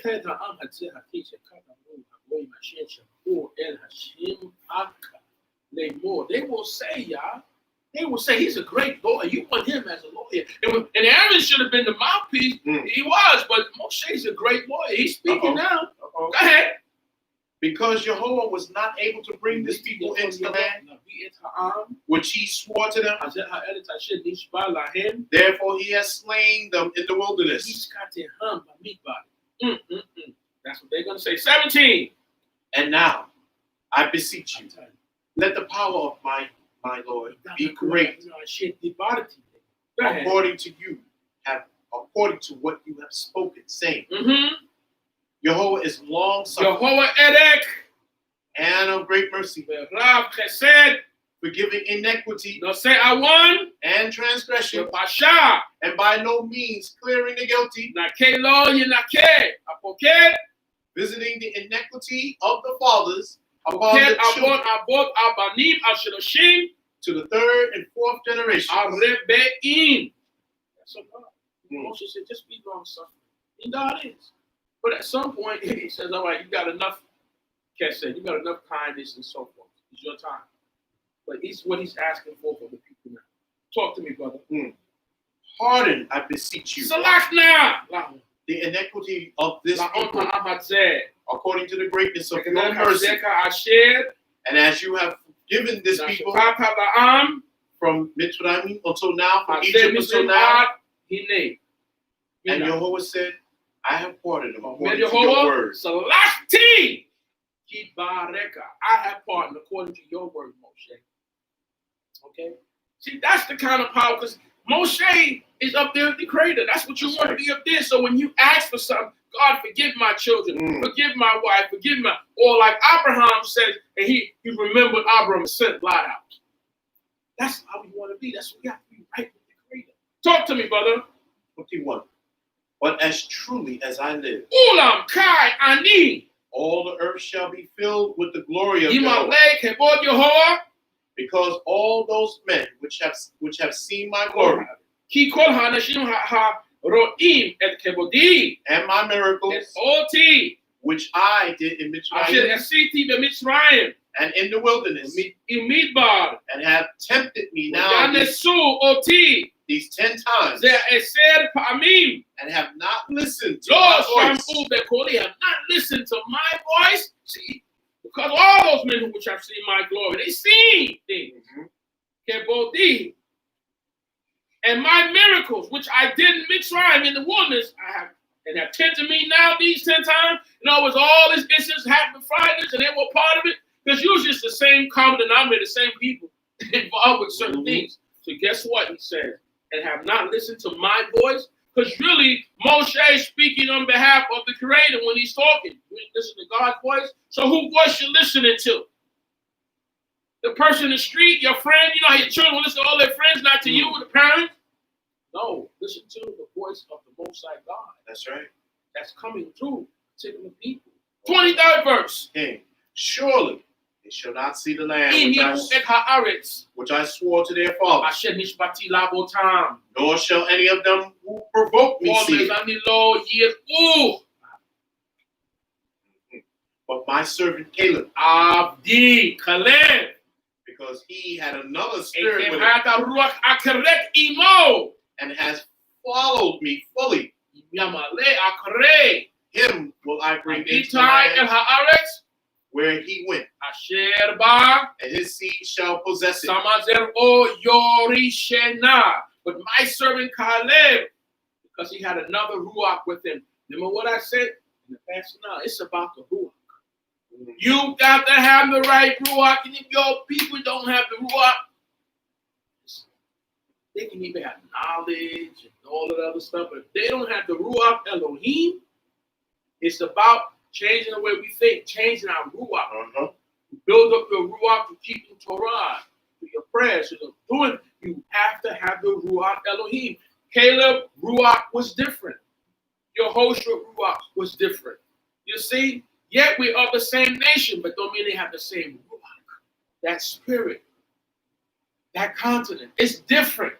You see, so this is what it said, because he had another spirit with him, a ruach akeret. And he has followed me. What? Yamaleh. You have to follow fully. Don't half step with God. Fully. Because he's followed me fully. You see, they're all left, but they all missed. That's why I said they already had what in them they had. They were going to mess up. Because they're not fully with God. When you're fully with the Creator, you're not going to do that. They had a made up mind what they're going to do that's positive. You see, that's the difference. He says Caleb had a different spirit with him. Caleb said, listen, they're bread for us. And that's the kind of spirit you got to have. That's right. That's how you got to think. When you're going for those out there, you get no job. Know that this job was made for you. This spirit's made for you. I can do it because God is with me. You bread for me. Keyword for transit. You're bread for me. Yah is with me. Yah is going to decide all the difficulties. Yah is going to work that out. Don't doubt the Creator. Don't say, oh, Lord, no, God, we can't go up. Why? What's so great that Yah can't help? It's just emotion. What's too hard for me? That's right. That's right. I fix people. I kill people. I heal people. I make a lie. And who can stop me? He said, come on, people. Talk to me, brother. King. Now the 25th verse. Mm-hmm.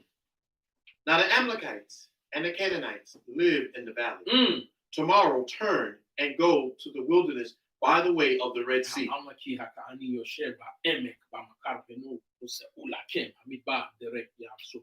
know what? Turn you and go the other way. Go ahead. And Yahweh spoke to Moshe and to Aaron, saying, How long shall I bear with this evil congregation? How long? Go ahead.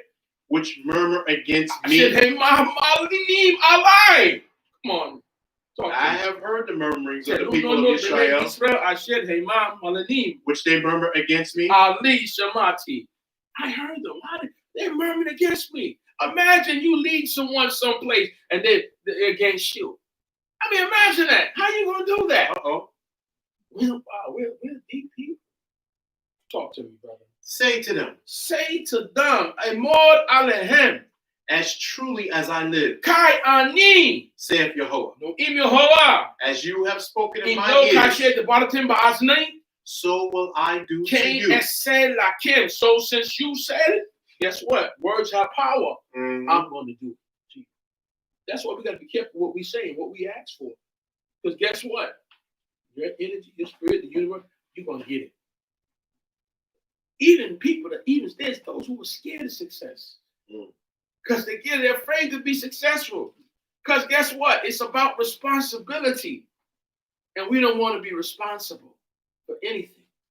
And that's a bad thing. In order to be Israel, be God's people, we got to be responsible. You're responsible for the world. You just don't understand how we affect the world. Okay? So we have to take our rightful positions and be responsible. Do what the Creator wants us to do. That will change the universe, you see.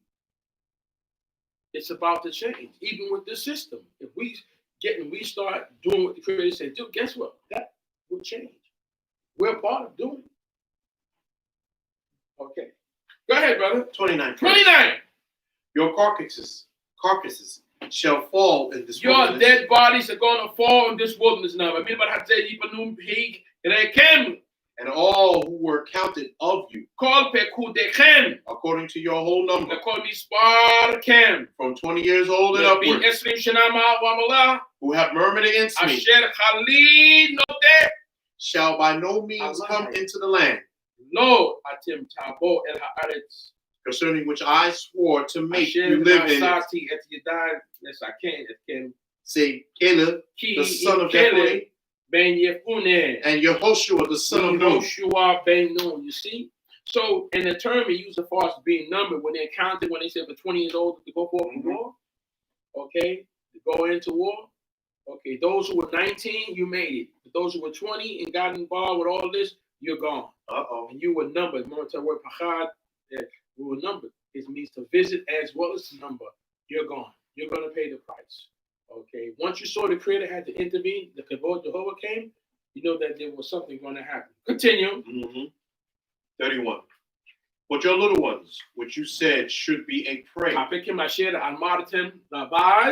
will I bring in, and they shall know the land which you have despised. See,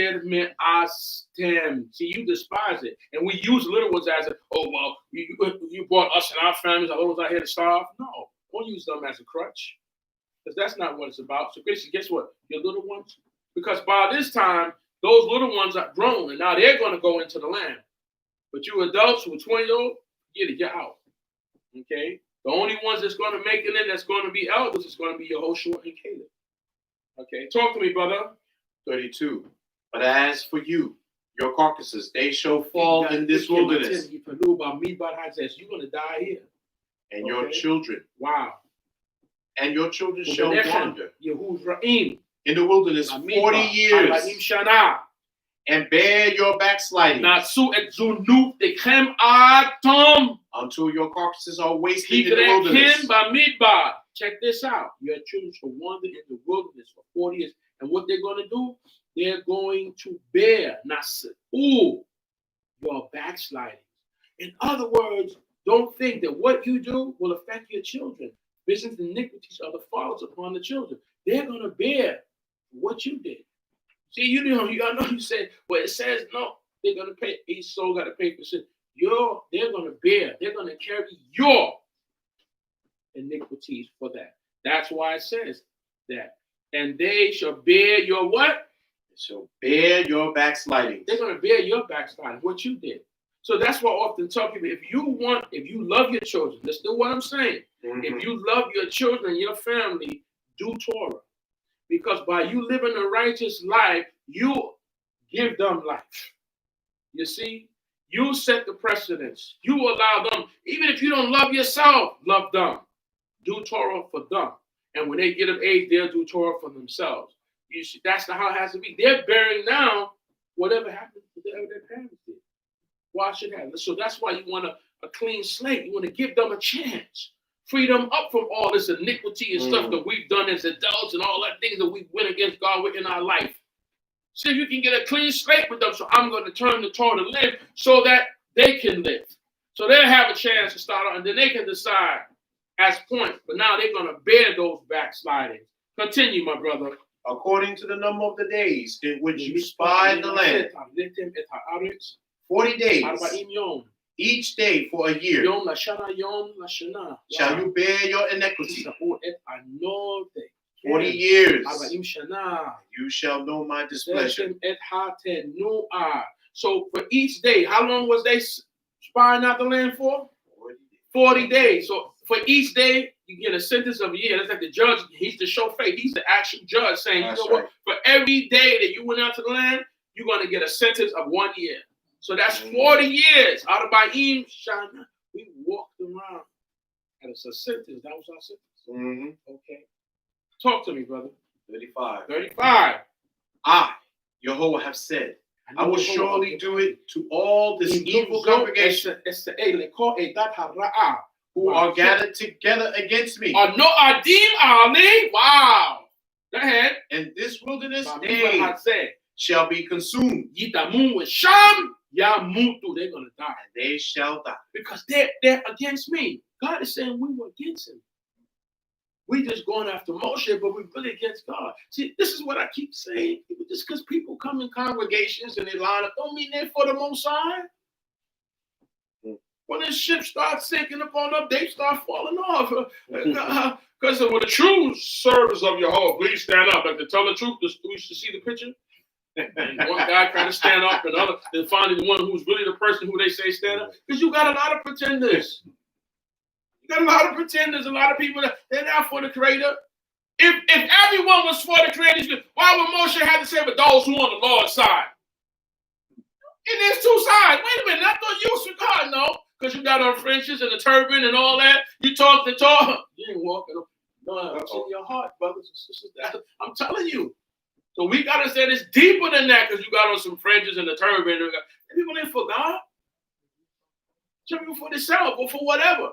When you open up a prison and everybody in there have life, a double life, you think they staying? They going with you. If you were bad enough to open up that prison and let them out, your people out there going with your people. But everybody, even with your people, is not on the same accord. How are you going to be against God? The mission that we were on was about the Creator. But people are not on that mission. Okay, so you got to be careful. Even with this, even all this realm, not on mission for the Creator. It's what it's about, the Most High God. That's what it's about. Initially. Not about the leadership so much. It's about the Most High God. What does the Creator want? What does He desire? Or is what's the Lord that God want from you? Talk to me, brother. Cain 36. 36. Of chapter 14 of the book of Numbers. And the men which Moshe sent to spy the land returned and caused all the congregation to murmur against him by bringing up a slander upon the land. Those men that brought up the evil report upon the land died by the plague before Jehovah. So all those 10 men died by Megaphah, by plague. You understand? They died. Plague, whatever disease it was, whatever plague it was, they died. Okay? That's deep. Hey, listen, whatever it was, corona, cancer, whatever you name it, they died by plague.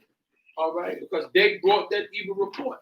The people themselves, okay, they got to deal with, they're going to bear the witness in the wilderness. You see? But look at these 10 men were leaders. We're not talking about some civilians, just they were leaders. So imagine, so you know the people are, they say when a righteous king ruleth, the wicked hide themselves. But if a king is over you for 50 years like Manasseh, they say who was wicked, then maybe the people are wicked. That's deep. Go ahead, brother. Carry me on. 38. 38. But Yehoshua, the son of Nun, and Caleb, the son of Jephunneh, Oshua ben Nun, Caleb ben Jephunneh. Go ahead. who were of the men who went to spy the land, Go ahead. lived still. Wow. You see? And Moshe told these sayings to all the people of Israel, and the people mourned greatly. Because they just got sentenced to 40 years. Mm-hmm. And now they're mourning. But they followed the men who brought them back. They should have followed Caleb and Yeshua statements. But no, they took them because they were they're leaders of their tribes. Or what? Listen, you follow Yah. And I say to you today, to everyone, those listening, here's what I'm saying. You better follow the Most High God. That's it. Follow God. And I'm not saying that your leaders and your teaching, but if they're going contrary to the Creator, you follow the Most High God. You understand? Because that's what it's about. That's who can save you. Okay? Because these men who put a stumbling block, when the Torah tells us not to put a stumbling block for the blind, but guess what? The people were blind. And those leaders put a stumbling block before them, and they went with the leaders, and guess what? They got sentenced to 40 years. Those 10 men got paid. Follow the Creator. Trump sheet, brother. Came. And they rose up early in the morning. Oh, here we go. Yes. Kimo Babokeb. Now, here we go. And went up to the top of the mountain. Ya Alu et Harosh Haha. Look at us. Saying, Lemor. Saying, behold, we are here. Hinenu Alenu. Look, we're here. We're going up. We're here, Moshe. Okay. Wow. But you're supposed to be here yesterday. This is our people. They woke up early in the morning. They made a conscious decision. So that means somebody had to get them together. Yo, listen, let's go. Come on, we're going up, and let's go. We messed up. Let's go. Well, so you got to do things when God tells you to do it, not when you want to do it. When the Creator wants you to do it. So they rose up early in the morning. This is what they said. It said, and they rose up early in the morning and went up to the top of the mountain, saying, "What? Behold, we are here." Hey, Aleinu. Listen, Moses. Aleinu. You're here. And hey, go ahead. And we'll go up to the place of which Yehovah has spoken. For we have sinned. We sinned. We're going to go up there. Listen, we sinned. We acknowledge we sinned. We're going up. Sorry. It's too late. Creator don't move like that. Nope. What the song said, when I say move, you what? You move. Just like that. That's how it is. That's how it is. Y'all say move, you move. You ain't going, I'm going tomorrow. No, you going now or you're not going. Like that. You see, we want to go when we want to go. So down there, somebody done got together and said, we going. He said, no, you're not going. That's it. So they said, we're going to go up now. And what happened, brother? And for we have sinned. Right. For Moshe said, Ahmed Moshe. why do you now transgress against La the commandments et pi Yehovah. of Yehovah? For it shall not succeed. See, in other words, he asked him, why you transgress the laws of God? Why? Because this is not what God wants. You got to go with what the Creator wants, not what you want. So by you going up now, it's not going to benefit you. This is going to be counted as a sin. So why do you transgress the commandment? What commandment, brother? But it shall not succeed. Why? What commandment? The commandment is you're not going up. You're going to turn back. Okay? I told you to go the other way. When you were supposed to go, you should have went. But now I'm doing that, you offending God. It's a transgression to violate the commandment of God. Because he didn't tell you to go up. And they said when you do things that God don't tell you to do, he wanted you to do. Like Nadab and Abihu stepped out of line, there's consequences to pay. So look what happens. Go ahead, brother. Do not go up. Do not go up. For Yehovah is not among you. He ain't Yehovah. Back him. So that you should not be struck before your enemies. See, you got to understand, the only thing that was going to make us win this war, that's why I say you didn't have to ask about the war, just go. Because God is with you. When Yah is with you, you win. Don't question it. Don't doubt it. It's there. But when they didn't do it, and they decided, we're going to go today, tomorrow, it don't work like that. No. Because now the Ruach Elohim is not with you. We all have to move with the Ruach Elohim. We move with God. That's why even David went to war. What he asked? God, shall I go up? Shall I attack so-and-so? Hey. And God even tell him no or yes or what? go. You see, that's the difference. You move with the Most High God. So when I say move, you move. That's what it has to be. Just like that. Okay. He said, do not go up, for Jehovah is not among you, so that you should not be struck before your enemies. We don't win wars without God as a people. God has to be in us. You do what it said, except the man build the house of builder. If God is in it, the house is not built right. You read that part? Mm-hmm. The foundation have to be in the creator in everything we do. Is that what God got? God got to do with everything in our life. That's right. You better use them in the woman that you choose, the job you choose, the friend you have. You better utilize the creator. That's right. For God like her, for God like him, for God like this. You better. Because that's your success. As your host will say. This is your success. The creator of the Torah is our success. As I often tell my children, you got to get on to the creator because that's your success. You can achieve the billionaires and the millionaires and all the good dreams, but you got to take the Messiah. You got to go through him. You got to let him. You got to serve him, and you can have all. You can be a great directors, film directors, but you got to go with the creator. That's it. Without Yah, because it's not going to be successful. It's not going to last. You might get in, you're not going to last. You want this to last. You want God to be with you. That's the difference. When we go to war, Yah is with us. We're not fighting the war without the Most High. If he says no, then it's no. That's it. Simple as that. Continue, brother. Okay, 43rd. Uh-huh. For the Amalekites and the Canaanites are there before you, and you shall fall by the sword, because you are turned away from Jehovah. You understand? Therefore, Jehovah will not be with you. God will not be with you. We fight when Yah's with us. If he's not with us, don't go. See, there's times when you don't go. Listen, I ain't going there, brother, because that's not godly. Go ahead, brother. But they presume to go up to the hilltop. Nevertheless, the ark of the covenant of Jehovah and Moshe departed not from the camp. But they presume to go. So guess what? We want to do what we want to do. You understand? I'm just saying this was real. What's in here is they want to do what they want to do. They rose up in the morning and said, we going up there. He said not to go. We going anyway, in other words. With our actions, we going. And they went anyway. So what we going to do this? We're going to go when we want to. We're going. Well, you should have been like that when God told you to go.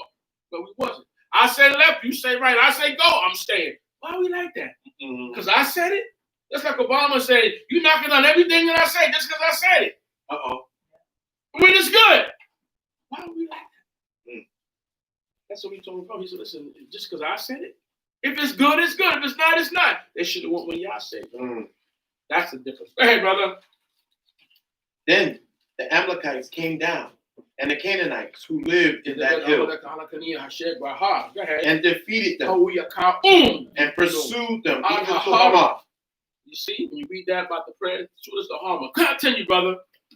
This is chapter 15. Last one. Numbers. Next Hallelujah. Go ahead. Sefer Ben-Mikvah.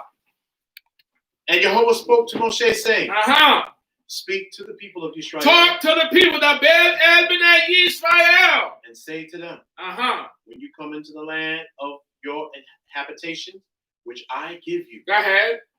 And will make an offering by fire to Jehovah, a burnt offering, or a sacrifice, in performing a vow, or in a free will offering, or in your solemn feast, to make a sweet savor unto Jehovah of the herd or of the flock. Then shall he who offers his offering to Jehovah bring a meal offering of a 10th measure of flour mixed with the 4th part of an hin of oil, and the 4th part of the hin of wine for a drink offering shall you prepare with the burnt offering or sacrifice for one lamb. All right, now speaking to the people of Israel, saying, so though they're going through all this, guess what? Though they got smitten, guess what? It don't stop. Life goes on. Life goes on. Even though you may mourn and stop and have a funeral, life don't stop. That's right. Life still goes on. When we put out the cease away and make the transition, life doesn't stop on earth. They just lost people, but guess what? We still have a mission of God to do. That's right. So it goes on. So they got a sentence to walk in the wilderness for 40 years, but guess what? They're still learning. They're still going to the University of God in that wilderness. They're still studying in that wilderness. They're still learning in that wilderness. You see? Sometimes you're in a bad position, but don't mean you stop living. You don't bring everything. You know what? I ain't doing nothing. No, guess what? This didn't work. That didn't work. But guess what? We still got to go on. We still got to live. We still got to continue. This didn't work. Listen. If you in prison, you got a 10-year. Guess what? You got to do your bit. But guess what? While you're doing your bit, you can go to school. You learn what you got to learn. You make that bid count. If I'm going to be in here, let me do something while I'm here. This happened. I know I'm down. I did this, but don't mean I just say, that's it. No, while I'm doing this bid, I need to learn. Right. I need to grow. I need to do this. While this is happening, okay, fine. I'm not employed. Let me do something with this time that I got. I'm in here. I got to do this. So now so now they're still learning. God is still requiring of them. This is why they continue on. Don't stop there, because we still got a mission to get over there. That's the difference. Life still goes on. That's right. We lost this, we lost that, but we still have this, so we have to continue on with it. This is let everything go. No. Continue, brother. Look what it says. Fourth verse.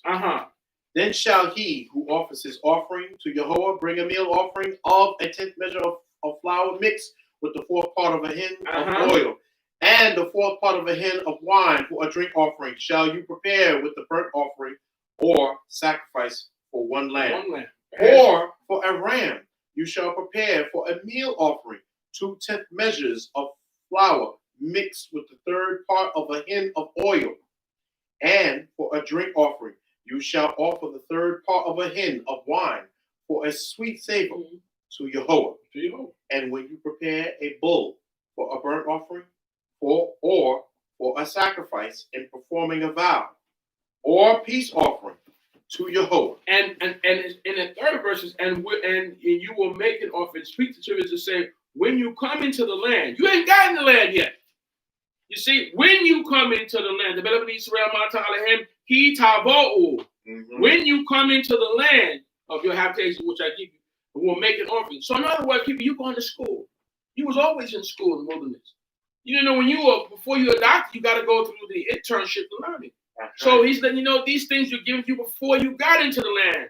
You know this. And even though a lot of you not going to get into here that are 20 years and older, you're going to teach this to your children. So now when you're getting the land, that you got to do. Because they didn't make it. All of them died out. Only Joshua and Caleb made it with their children and grandchildren. Those other ones, but they still got to know this. So in other words, you know you're going to die, but you still don't start doing what you're supposed to. I'm already convicted. I'm doing time. I'm learning. And I'm still going to teach my children what they should do that I didn't do. Okay. That's the difference. They still learn. They got to learn this no matter what. Even though they're going to die. But when you get into the land, I'm not going to do this offering. But guess what, son? You are. I'm already convicted. You pass it on. Continue on. 9th verse. Chapter 15 of Sefer Bemidbar, the book of Numbers. Then shall he bring with a bull a meal offering of 3 10th measures of flour mixed with a hin of oil. And you shall bring for a drink offering half a hin of wine for an offering made by fire of a sweet savor to Jehovah. Go ahead, brother. Thus shall it be done for one bull, or for one ram, or for one lamb, or a kid. Go ahead. According to the number that you shall prepare, so shall you do to every one according to their number. Go ahead. All who are native born Paul, Ezra, shall do these things after this ordinance. In offering, an offering made by fire of a sweet savor to Jehovah. All who are native born shall do these things after this ordinance, offering an offering made by fire, a sweet savor to Jehovah. Continue. And if a stranger sojourns with you, if a stranger, kigur et kimger, okay, or whoever is among you in your generation, go ahead, and will offer an offering made by fire of a sweet savor to Jehovah, as you do, so he shall do. This is one that comes with he's what they call the Ger Zadik, not the Nokri. The Ger Zadik is the one who's not biologically you, but he wants to live like you. Then he will do as you do. As you do, shall he do. That's how the Torah is. Continue. 15th verse. one ordinance shall be both for you of the congregation and also for the stranger who sojourns with you, an ordinance forever in your generation. You understand? One ordinance shall be for you and of the congregation, also for the stranger who sojourns among you. And as you are, so shall the stranger be before Yehovah. You understand? You treat him the same as you. He's coming to join you, live like you, keep Torah like you. Then you got to treat him like you treat your other brothers and sisters. That's Torah. Okay. Now that's what God said. That's what God said. You may not like this person because they are of another nation, but that's not what God says. You got to go with what God says. Simple as that. He's the king. That's what he wants. And that's what we're doing. Okay? Talk to me, brother. King. One Torah. Stop it, brother. What you mean one Torah? One Torah. Oh, no. The Yehudi got one Torah. They got one Torah. He got one. No. What does it say? And one Torah and one code. Torah Akat. Torah Akat. One Torah. One code shall be for you. And for the stranger. Somebody need to show all the other people that. Who sojourns with you. They say they keep Torah. Well, then you better be distant. Because then you don't keep Torah. I don't know what you keep. But this was Torah. One Torah and one code shall be for you and for the stranger who sojourns with you. You understand? No two different Torahs. One Torah. One sentence, one judgment, one way. Okay? You treat him like yourself. You feed him like you. You eat, he eat. If you keep him one Torah. So even if you think I'm a stranger, you still got to treat me good like you treat your other brothers and sisters according to Torah. You understand? If you're Jewish and you keep Torah, then you got to keep, if I keep Torah, then you got to treat me well as you done. Okay. Right. That's in the book. Yeah. That's here. You show them it's here. That's right. That's what it says. One Torah, Torah Akat, and one code or one sentence, Umishpat Ekat. Yiyeh shall be for you, Lakim, and for the stranger, Lakim, Hagar Ekim, that who sojourns with you. Okay? We want you to live, you treat them well. We don't mistreat people. In our communities, we never mistreat people. Okay? But that's something that has to be lived up to. People have to learn to live like that. That's right. Talk to me, brother. 17. Came.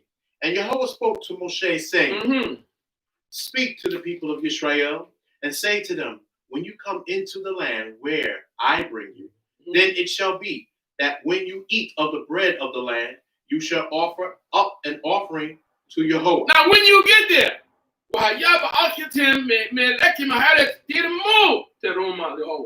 you're going to eat the bread and you shall offer an offering up to the Lord. You can't eat without giving. You can't get without giving, brothers. There's a price you got to pay. You just don't eat. Just like we do our grace, our blessings, before and after. Torah is after. We do them before as well. You see, you got to give. You got to give an offering to the Creator. You give thanks. 20th verse.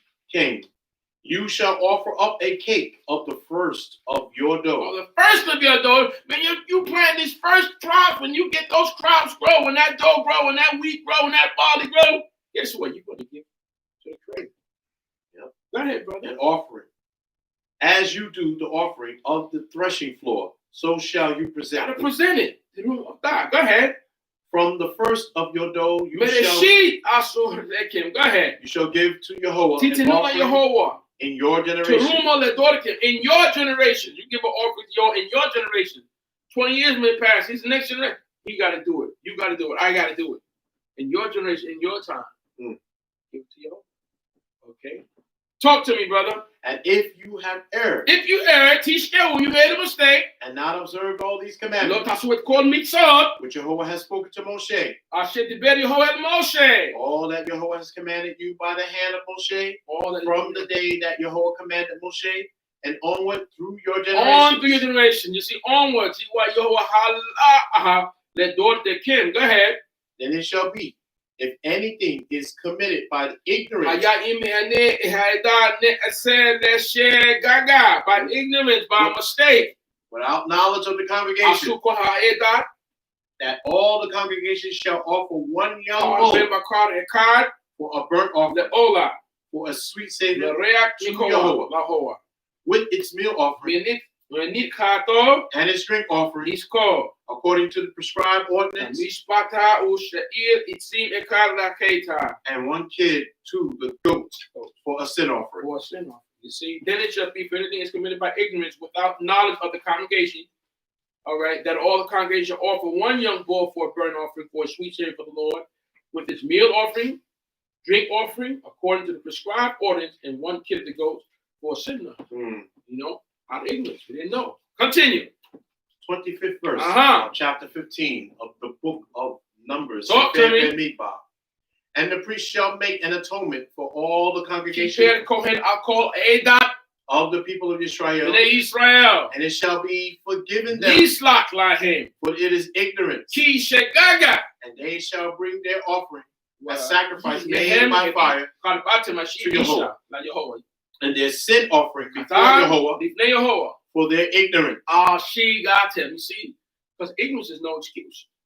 Even they say in this country, ignorance of the Lord is no excuse. You're responsible. So guess what? You bring your offering, the priest offers up, and then it says it shall be forgiven for the ignorance. Because sometimes we just don't know. Okay, 26. Came, and it shall be forgiven. Nislak. All the congregation of the people of Israel, and the stranger who sojourns among them.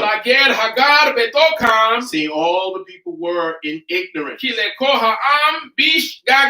were all in ignorance. Okay, and it shall be forgiven for the congregation of Israel, and the stranger who sojourns among them is amongst us. So he's counted as us. You all were in ignorance. Go ahead, 27. 27. And if any soul sins through ignorance, and he shall bring a female goat of the first year. That's one of the first times you hear, one of the few times we use a female goat. But it's used. And if a soul sin through ignorance, this is the soul. You think the soul is the spirit. Yeah. This is sin through ignorance. It will even the flesh and then you shall bring a female goat. He kriva ace bots. Bashana of the first year of for sin of Lekata'at. All right. Go ahead. 28. And the priest shall make an atonement for the soul. For the soul, for the person, for the body. Who sins ignorantly. When he sins by ignorance before Jehovah. To make an atonement for him. And it shall be forgiven him. Because it's not, we don't make atonement. We make atonement throughout the year, not just on Yom Kippur. Atonements are constantly made. Continue, brother. And you shall have 1 Torah for him who sins through ignorance, both for him who is born among the people of Israel and for the stranger who sojourns among them. One,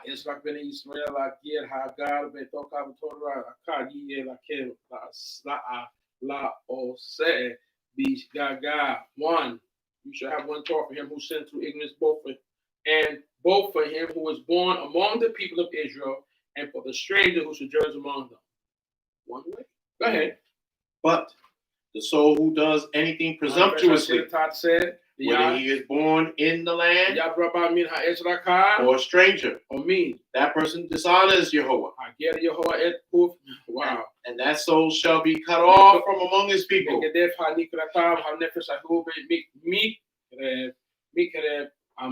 the soul who does anything presumptuously, whether he is born in the land or a stranger, that person dishonors Jehovah, and that soul shall be cut off from among his people. All right, whether you're a stranger or whether you're homeborn Israel, you dishonor God, he cut you off. 31. Because he has despised the word of Jehovah and has broken his commandment. That soul shall utterly be cut off. His iniquity shall be upon him. Because he has despised the word of Jehovah and has broken his commandment, that soul shall be utterly cut off. His iniquity shall be upon him. Continue, 32nd verse. And while the people of Israel were in the wilderness, they found a man who gathered sticks upon the Sabbath day. Now,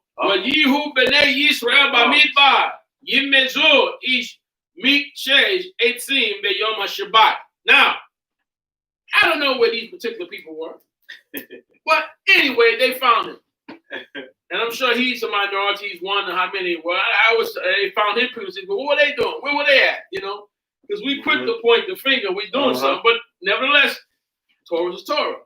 Because they sound, while people of Israel were in the wilderness, they found a man they found a man picking up sticks on the Shabbat day. Now, the term that they use, Yimazeh Ish, Yimizu Ish, Me Koshesh, Eitzim, it's more of a term gathering to do something, not just somebody just picking up a stick and gathering a stick. So, okay, Eitzim, all right, they found a man gather sticks, but in Torah here it says Eitzim, which is simply wood, technically. All right, he was gathering wood, Eitzim, B'yom HaShabbat, okay, on the Sabbath. Now, while you gathering wood on Shabbat, you ain't trying to warm yourself. What are you doing on the Shabbat day? So it's clearly understood he wasn't supposed to be doing this. They knew that. Now, they don't come through all kind of stuff. Dum died. Ain't nobody innocent. But, hey, you know how we said, you did all kind of crime, but this guy, he going to pay the price. So guess what they did? 33 says what? And those who found him gathering sticks. And those who found him. Brought him to those Moshe. Who found him. And Aharon to all the congregation. Okay. Oh, they rat him out. Hey, well, listen. Yeah, all right. Go ahead. The righteous ones, huh? Yes, they. Okay. Whatever that means. Go ahead. And they put him in custody. So now, they put him in prison in a temporary holding spot, I guess. What? Because it was not told what should be done to him. Kilo parosh porash ma I said lo was not the parasha. The meaning, the definition wasn't given to them what to do. What should we do with him? Basically, they're asking. Now, we don't know who they was. It says they. It wasn't Moshe or Haram, but I guess it was those who may have been in leadership, whoever. Doesn't say. But continue. Came. And Yehovah said to Moshe, the man shall be surely put to death. Mot yamut ha'ish. All the congregation shall stone him with stones outside the camp. Take him outside the camp and stone him. That's what's going to be done with him. Because he was caught picking up. Don't get caught. He should have got caught, but he got caught. But I'm sure they was probably doing some of the same. Some people don't get caught. And we see a lot of people in good jobs and positions and police officers did a lot of things, but they didn't get caught. He got caught. And so God said, stone him with stones. Now, this person we read about later on was named Zelophehad. And he had daughters. He had no sons. We read about him later on down in Torah. And when he came to inherit the land, his daughters brought up an argument that, look, my father had no sons. And he wasn't caught up in the iniquity like the other people's being rebellious. He got caught up in his own sin, as they put out. And he was stoned.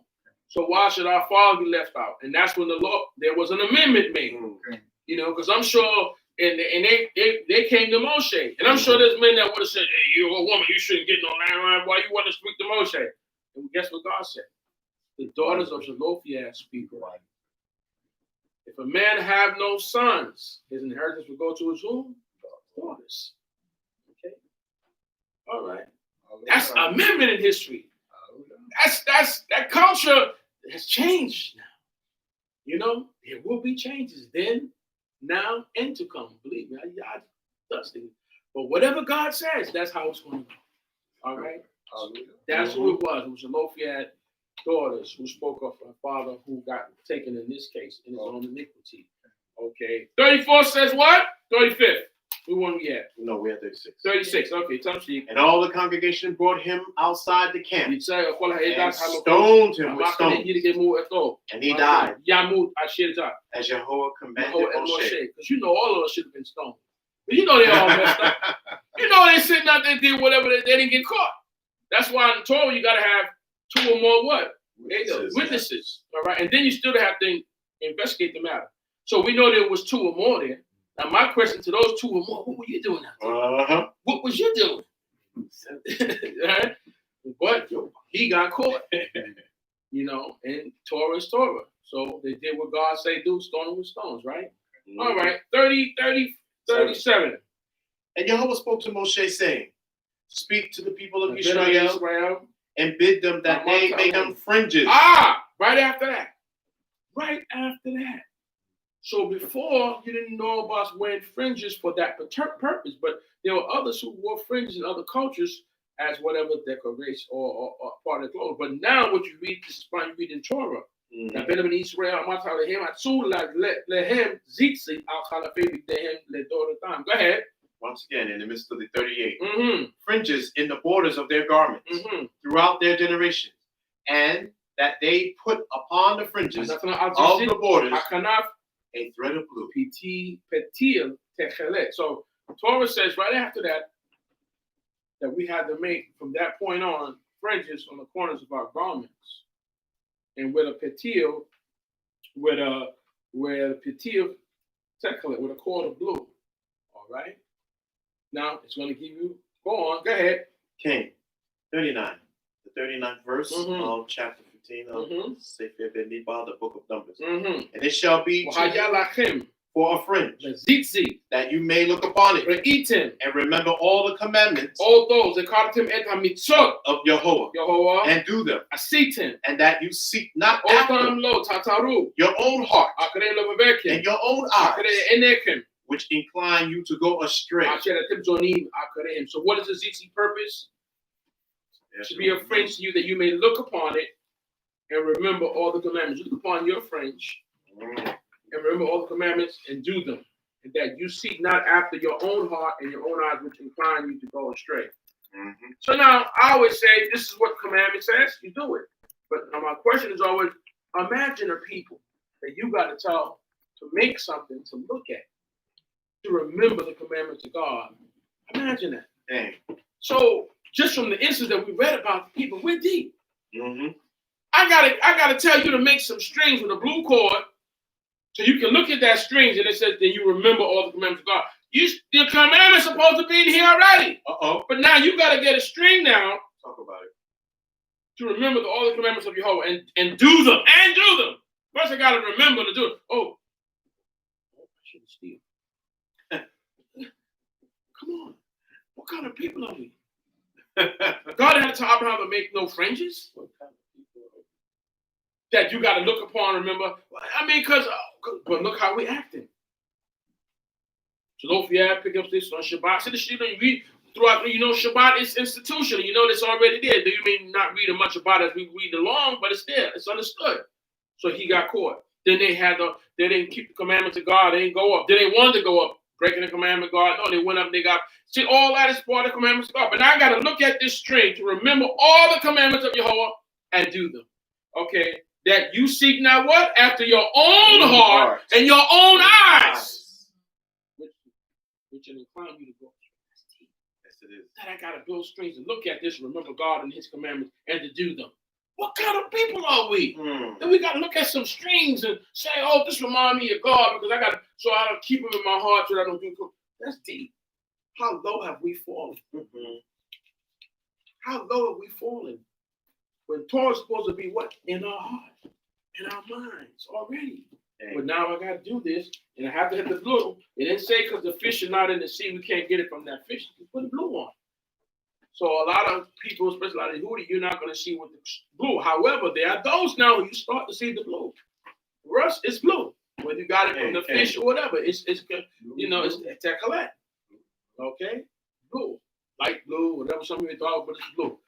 But the point is it's supposed to remember, that's why you're supposed to remember the commandments. So, but it's not for you to roll the and say, where's your zizis, huh? That's not what you do. You may disagree, that's what you do. It's for that brother, that sister to have their zizis. Now, amongst the Yehudi, the Caucasian, you're not going to see women wear it. They have their reason why the women don't wear zizis. Okay? That's their reason. What do Yehovah say? So, we wear zizis, male and female amongst us. But if they don't, leave them alone. That's their decision if their women don't wear tzitzis. It doesn't say male, but they have their reasons as why their women don't wear tzitzis. However, it says here that you shall not seek after your own heart and your own eyes, which incline you to go astray. All right, that they make them. So, but it's not you to tell by because some people wear those and they are vile. Yes. And I always recommend that when you're doing things that are unseen towards Creator, put them away. All right? So you don't bring shame upon us. You understand? Because it's unseemly. Use wise, use kokma. When you're wearing tzitzit and you're going in places that maybe we shouldn't be or doing things you shouldn't do. All right, and exposing the nation, I'm saying. But you're supposed to have them to look on them to remember. But you sure got a short memory. You sure got a, I mean, you think about it. If some strings you got to look at to remember the commandments of God and do them, what that tells about us? So we need to work on us. We need to work on that part where it says, man will not teach man the more that all should know even the least of them to the greatest of them. Because now we got to wear this. Remember, wow, that's a deep thing. How small is our mind? We got to remember, oh, it's a Shabbat day. Oh, I need to do this. Oh, I can't really do you wrong. Okay, you know what? Wow, it's supposed to already be there. But we're so short-sighted. So most I say, now it's a commandment. So you got to keep the commandment. Okay? It's part of it. Talk to me, brother. We're in the 40th verse. 40th verse of chapter 15 of Sefer Bemidbar, the book of Numbers. Go ahead. That you may remember and do all my commandments and be holy to your Elohim. What's the goal? To be holy before God. That's our goal. To be holy before God. He's supposed to look at these strings and remember to be holy before God and do the commandments for God. Man, that's deep. That should already be there. So, if you got them on and you don't know the laws of God, you're going to do what you don't know. Okay? You got them on, but you don't know. So you got to learn the laws of God. You do them. That's what Scripture says. That they're a reminder, like the Zikron and the various things. It says, and it should be for you for a friend that you may look upon it and remember all the commandments of your whole. And remember all of it. So you're forgetful. Remember the Shabbat day to keep it. You should know the Shabbat day. But you know there's people out there who don't. There's people who don't know that, oh, today's this day is on Kippur. They don't. Now it's not a matter of us remembering. Now it's a matter of some of us keep it on different days now. You know, certain feast days. But Shabbat is always, there's no argument over the Shabbat. Well, there are those who say it's on Tuesday. You go out there and you reach people out there say the Shabbat is Tuesday. We know it's argument was Sunday. Originally, we argued about Sunday, that it's not on Sunday. We know that. But that's one argument. But the other argument is, there's people who have it on Monday and Tuesday. And, you have that. So you have to remember to keep the Shabbat whole. But we said, no, we know it's the 7th day because when you go to school, you start Sundays, your first day, all down to 6th day, and the Saturday becomes your 7th day. You learn that, fine. But there are those who don't put it on Monday, they'll put it on Tuesday. Mm-hmm. Okay? Well, listen, it's out there. Yes, it is. But this is so you remember how the Most High set it up. When I knew a couple of brothers who were Rastafarians, they kept the Sabbath. Now, they did it, the Sabbath was on the 7th day, all right? Then the 25th day, 5 and 2 is 7. 6 and on the 16th, 6 and 1 is 7. That's how they did it according to the dates of it. Mm-hmm. I was like, wow, okay, well that's how you do it. That's how you do it. So be it, But yeah, that's how a lot of them did according to that. They did it according to that. Mm-hmm. All right, but that's not how we do it as well. Every 7th day comes. You have knowledge, then you change and you do the right thing. So, but these Zixis supposed to remember you to do all the commandments and be holy to your God. That's your mission. Mm-hmm. Do the commandments. So if you don't have them on, you still got to be holy to God and remember the commandments. Okay. That's your goal. All right, to be kadosh. Go ahead, 41. 41, last verse. I am Yehovah. I am Yehovah, Elohim, who brought you out of the land of Mitzrayim to be your Elohim. I am Yehovah your Elohim. Elohim, ani Yehovah Elohim. See, I am Yehovah your God. Yes. Who brought you? I'm your power. Who brought you out of the land of Mitzrayim to be what? Your God. That's the mission. I'm here. I'm Yehovah your God. I brought you out of Egypt. That's our mission. When we left Mitzrayim to be the servants of the true God. Okay? That's the goal. So we have to be that. Hallelujah. Hallelujah. I hope there's some nice debate in this portion. We're going to go through our half Torah after we do the blessing for this. Hallelujah. And we're going to read a half Torah. Please stand as we read the closing blessing for the Torah portion of it.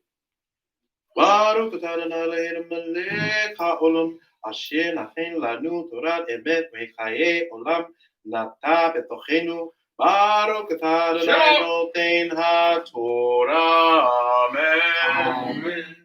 Blessed are you, Yehovah, our God, King of the universe, who gave us the Torah of truth and the life of eternity he implanted within us. Blessed are you, Yehovah, giver of the Torah. Amen. Amen.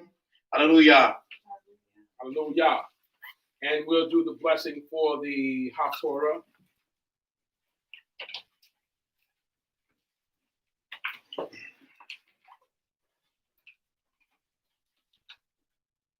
Baruch atah Adonai Eloheinu melech haolam asher bakav b'imleim tovim ve'ratzah ve'divrihim ha'emarim ve'emet.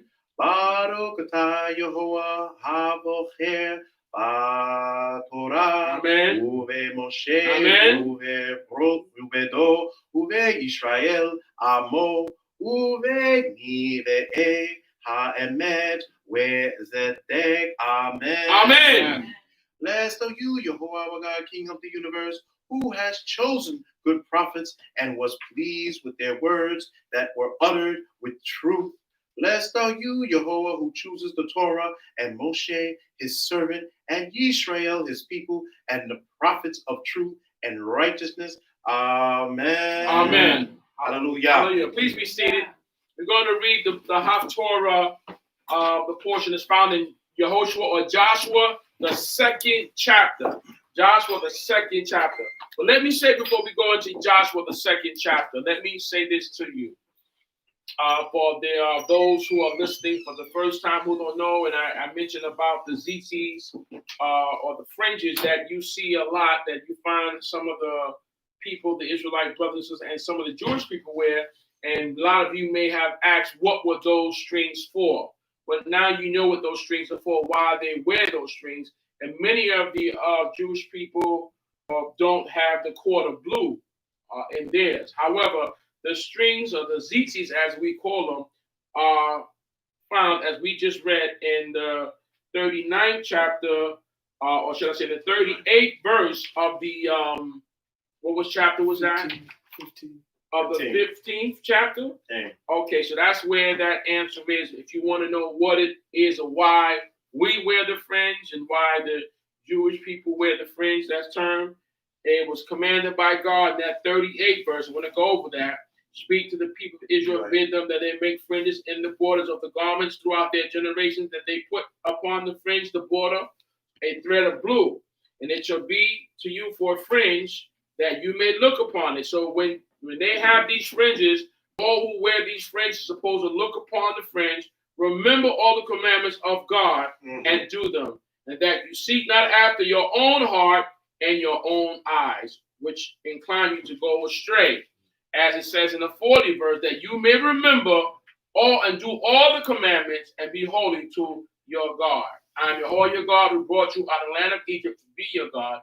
I am Yehovah your God. That is why you see those fringes that they wear on their clothes, to remind them, it's a reminder of God's laws and commandments, and to do them.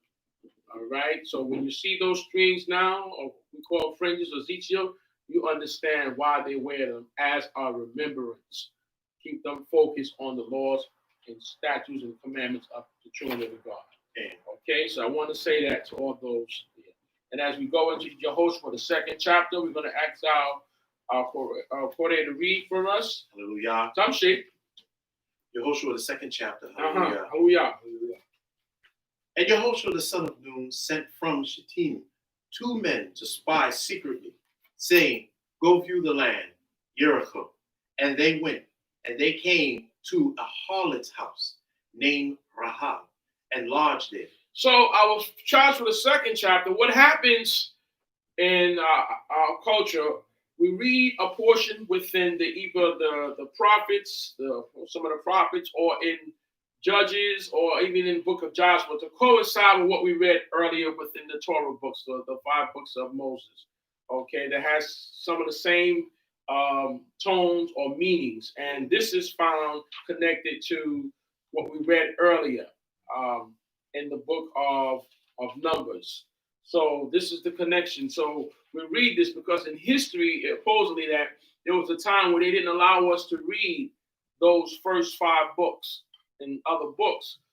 They wouldn't allow it because that was the fruit, like you said, the meat and potatoes of our way of life, knowledge. So they would allow you to read the prophets from Joshua on, but they wouldn't allow. So we found some of the same things that were in the first 5 books in the other parts of the books, and that's how you got to what they call the Haftorah, the closing of the portion. It is the portion that we read after the Torah that coincides with the Torah portion that's in the other parts of the scriptures. And sometimes you're going to read up in the other parts of scriptures in the prophets and Jeremiah and Isaiah and Ezekiel. It's going to ask you questions about Torah, and if you don't know Torah, you may not know the answer. The Torah we call the first 5 books of Moshe. We call what we call the Torah. And the book we call Tanakh, which is an abbreviation of the Torah, the Nevi'im, the prophets, and the writings, right? So what we try to do is to coincide with that to find something in the other part so that you can see, you can read along with it. There's a part up in scriptures that asks, if a man leaves his wife and she goes and become another man's wife, shall the first man take her back? For Torah, of course, the answer is no. But you don't know that unless you read that part in Torah. But it asks you that question in the prophecy. Shalom. And if you haven't read, you would say you don't know. But if you know, the answer is no. He cannot take it back. Once a woman leaves a man, the man divorces that woman, and she goes to another man, and that man divorces her, or whatever, the first man cannot take her back again, based on Torah. Okay? So this is one of the reasons why when we read this, we also read up in prophecy to coincide with what we read earlier in the Torah. So I hope I'm making myself clear with that.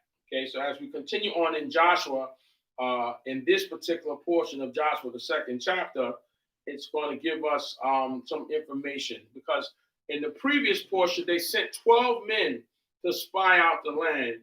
10 came back with a negative report, and only 2 people of the 12 men came back with a positive report. Yeah. Now we're going to see a different situation where they're not going to send 12 men. They're only going to send 2 men. Because sometimes you learn, sometimes it's not about the quantity, but it's the quality that you have to send. So they say, no, we can't send it. Now we're just going to send 2 men that are qualified. And this is how it reads. Please continue. The 2nd verse of chapter 2 of the book of Yehoshua, of Joshua.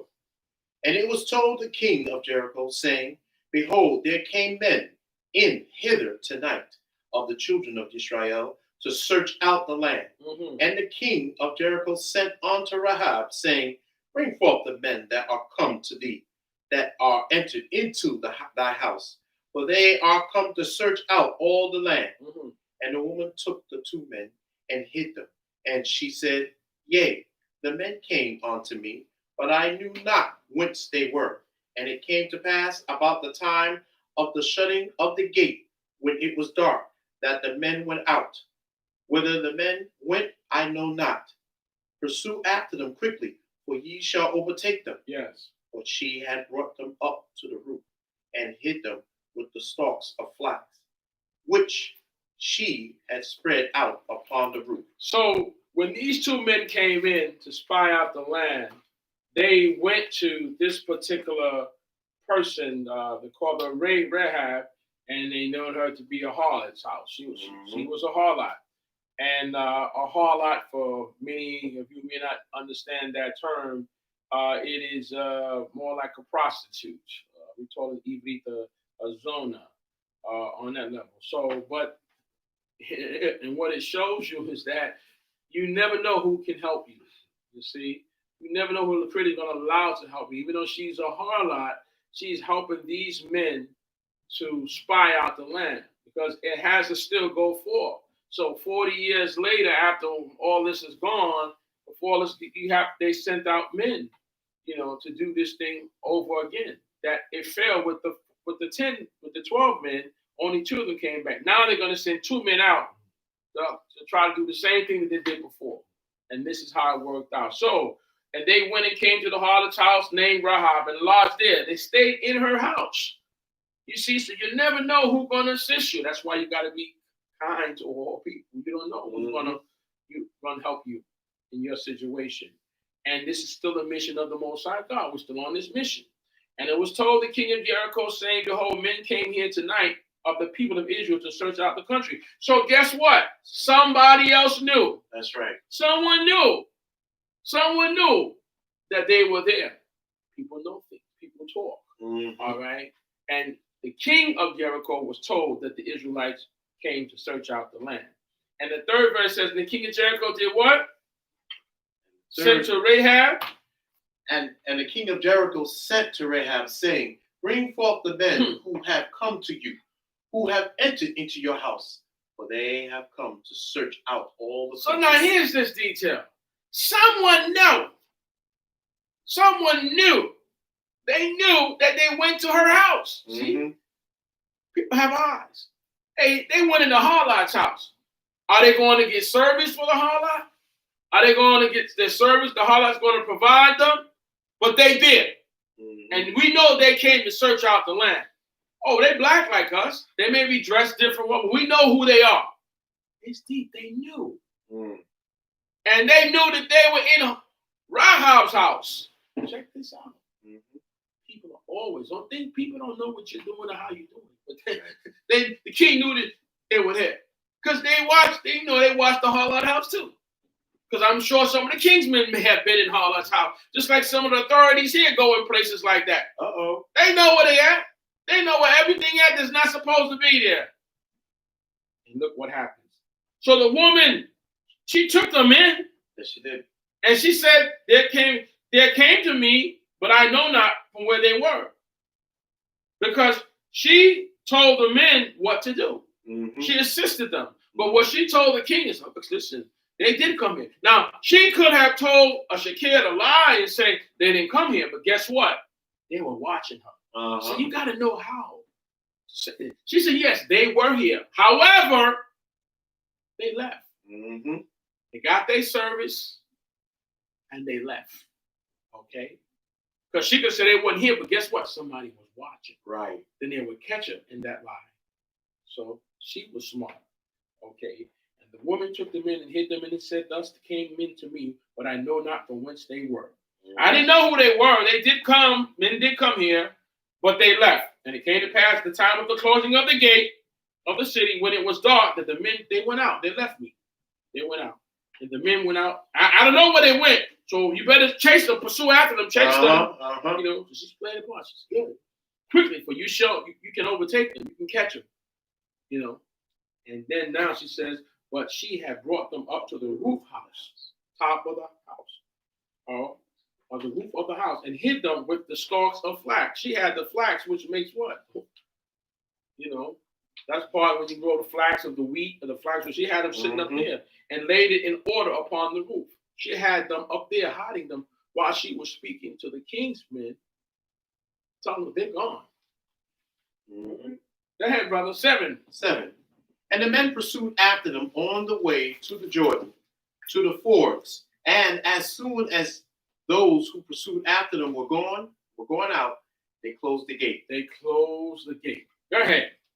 And before they lay down, she came up to them upon the roof. Okay, before they lay down to them, Yish Kavum, Yihia, Wahi, Alta, Alehem, Al-Hagar. She came up on the roof to them, and 9th verse says what? And she said to them, I know that Jehovah has given you the land. See? See, other people know. Other people already know the mission. Do you know there's people out there in this world now know what's supposed to happen? What's our plight?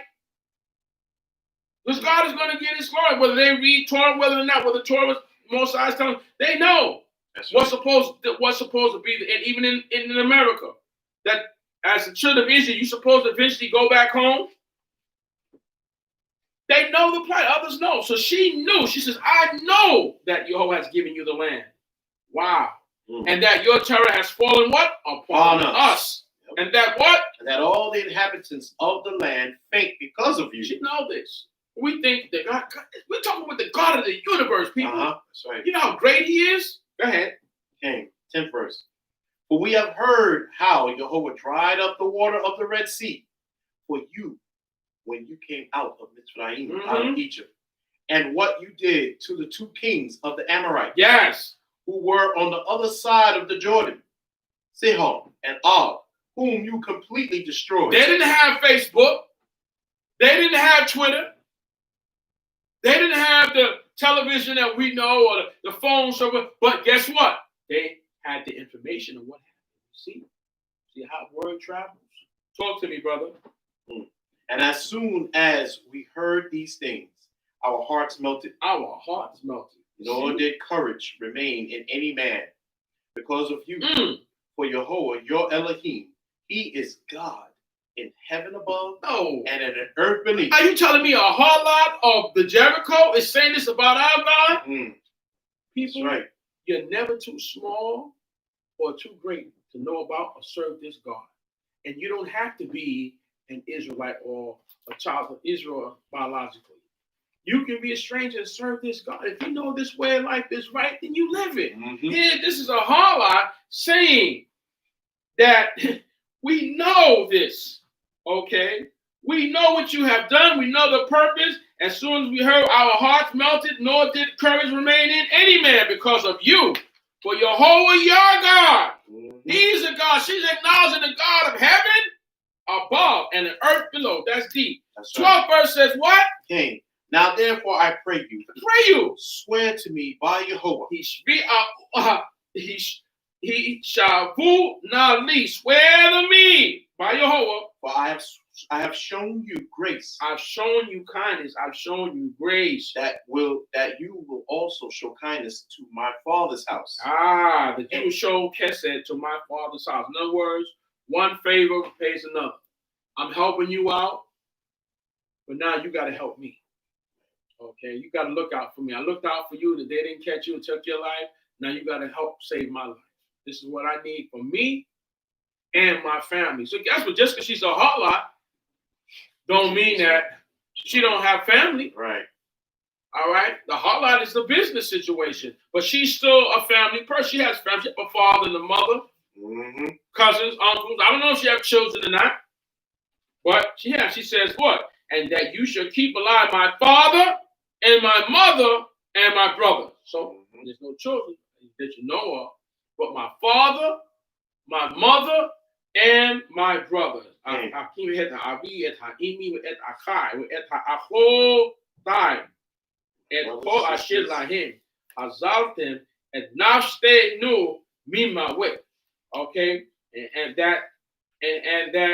and my brothers and my sisters, and all that they have, and save our lives from. In other words, not just her family, her nieces, her nephews, their children. That's what you say. All of my sisters and all that they have. Their sisters may have children and family and so forth. So it's not just her. She's looking out for them too.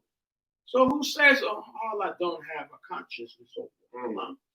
You're seeing something here written in scriptures. She's a human being. But she said, I want to save me and my family. Okay? And I need you. Since I gave you that courtesy, then promise me this. And this is what they said to her. Go ahead, my brother. And the man answered her, our life for yours. Our life for yours. Now, that's what I'm talking. They said, our life for yours. Go ahead. If you do not utter our business. You don't talk our business. Go ahead. And it shall be, when Jehovah has given us the land, that we will deal kindly and truly with you. Then she let them down by a rope through the window, for her house was upon the town wall, and she lived upon the wall. And the men answered,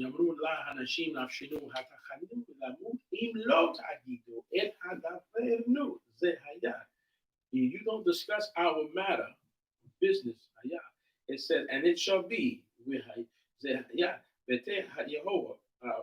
Lord has given us the land, that we will deal with kindness and image and truth with you. When that has happened, you got our word. We'll deal with you kindly. So you won't die like the other people. What happened to them, we'll deal with you calmly. You see? That's how things work. Then she let them down toward them by a rope in the window. You see, for her house, Beta, was upon the wall, town wall. Okay, ki Beta bechid achoma, that's wall. Okay, and she lived upon the wall. Okay, but so if she's in the town wall, and she can see in and she can see out. It's like, you can see the entrance of the gate. And she's right there. So she see who come in, who come out. But as a holiday, that's great. Because you can see, you can handle your business. You see everything going in. So that's deep. All right? You never know who Yehovah is going to use to help those people. That's why you got to be so careful. Not to get caught up, because the same people who you may not like may be the ones that help you, that y'all use to help. You don't know. Okay? Go ahead, my brother. 16. And she said to them, go to the mountain, lest the pursuers meet you, and hide yourselves there 3 days. And she's told them to hide there for 3 days. Nachbechtem shama sama shaloshet yamim. Hide there for 3 days until the pursuers return. And afterwards they may you go your way. After 3 days, she didn't follow directions.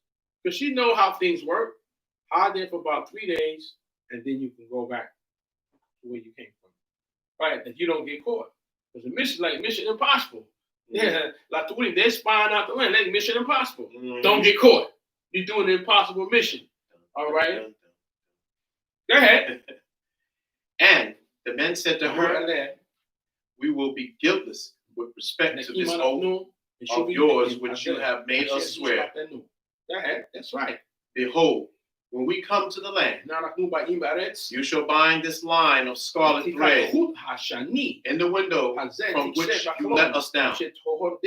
And you shall bring your father and your mother and your brothers and all your father's household home to you. And it shall be that whoever shall go out of the doors of your house to the street, his blood shall be upon his head. And we will be guiltless.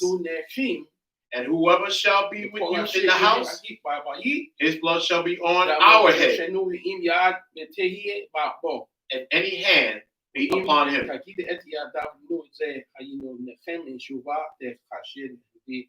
Okay, and go ahead. And if you utter our business, then we will be quit of your oath, which you have made us swear. So recap.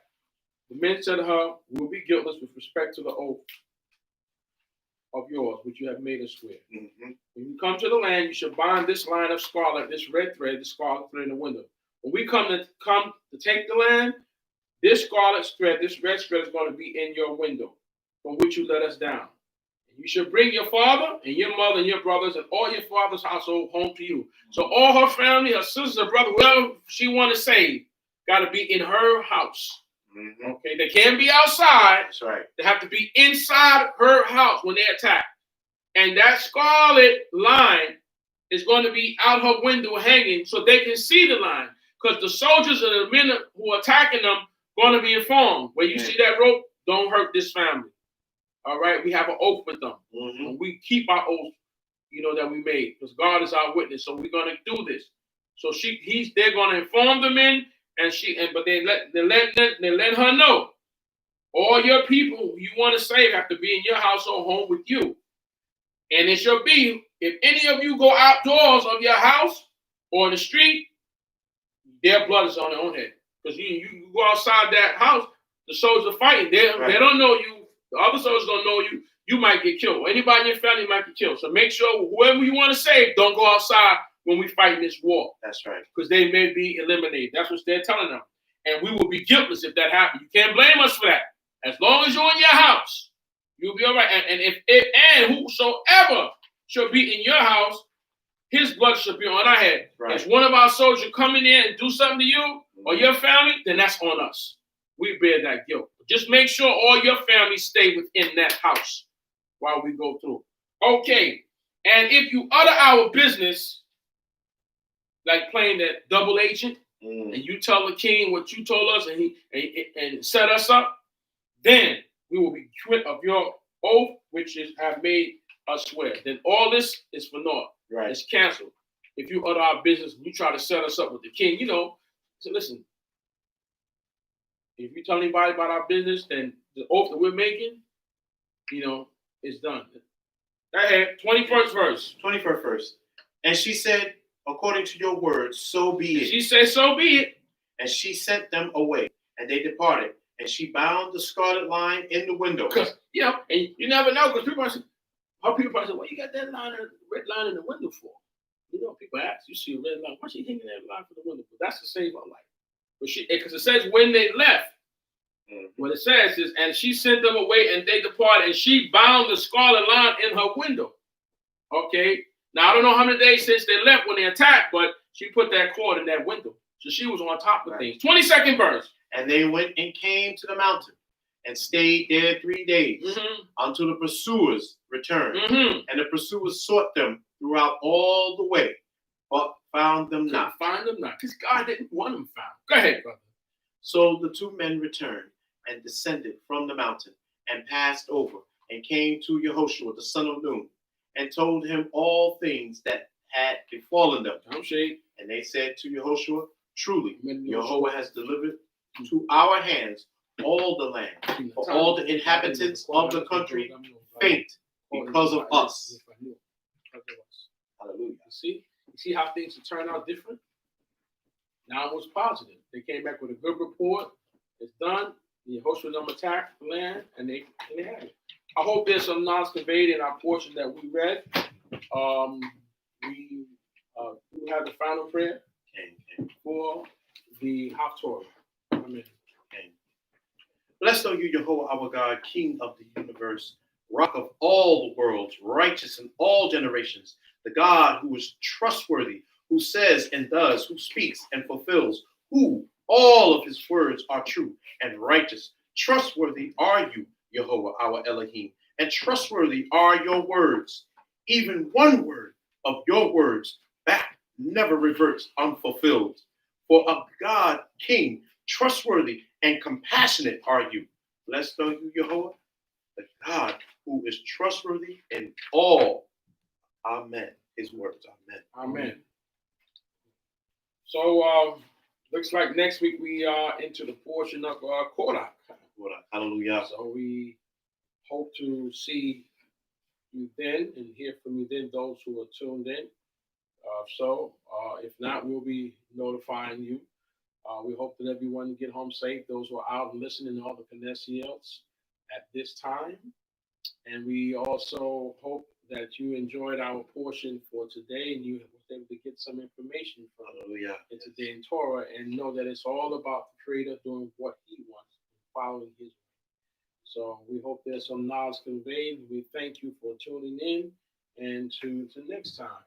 And for me, I'll just say Shabbat Shalom. What we are going to do, we're going to do our closing now and our final prayer and release for today. Hallelujah. Shema Yisrael, Yehovah Eloheinu, Yehovah Echad, Baruch Shem Kevod, Malchuto La'olam Va'ed. Hear, O Israel, the Lord our God is one. Blessed be his glorious kingdom forever and ever. Amen. Miten Kavo. We pay homage Elohe Abraham. to the God of Abraham. Elohe Yitzchak. The God of Yitzchak. Elohe Yaakov. The God of Yaakov. Hallelujah. Hallelujah. Hallelujah. Hallelujah. Hallelujah. Amen.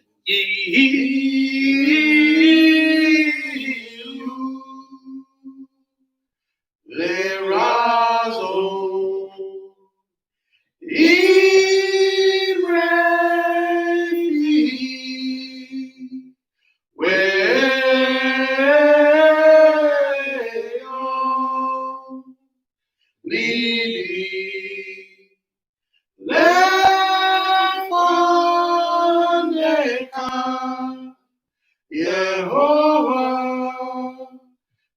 Yehovah, Zuri,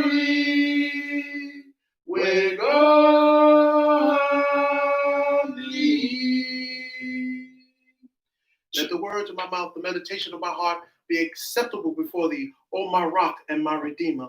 Hallelujah. Hallelujah. Hallelujah. Hallelujah. Hallelujah. Hallelujah.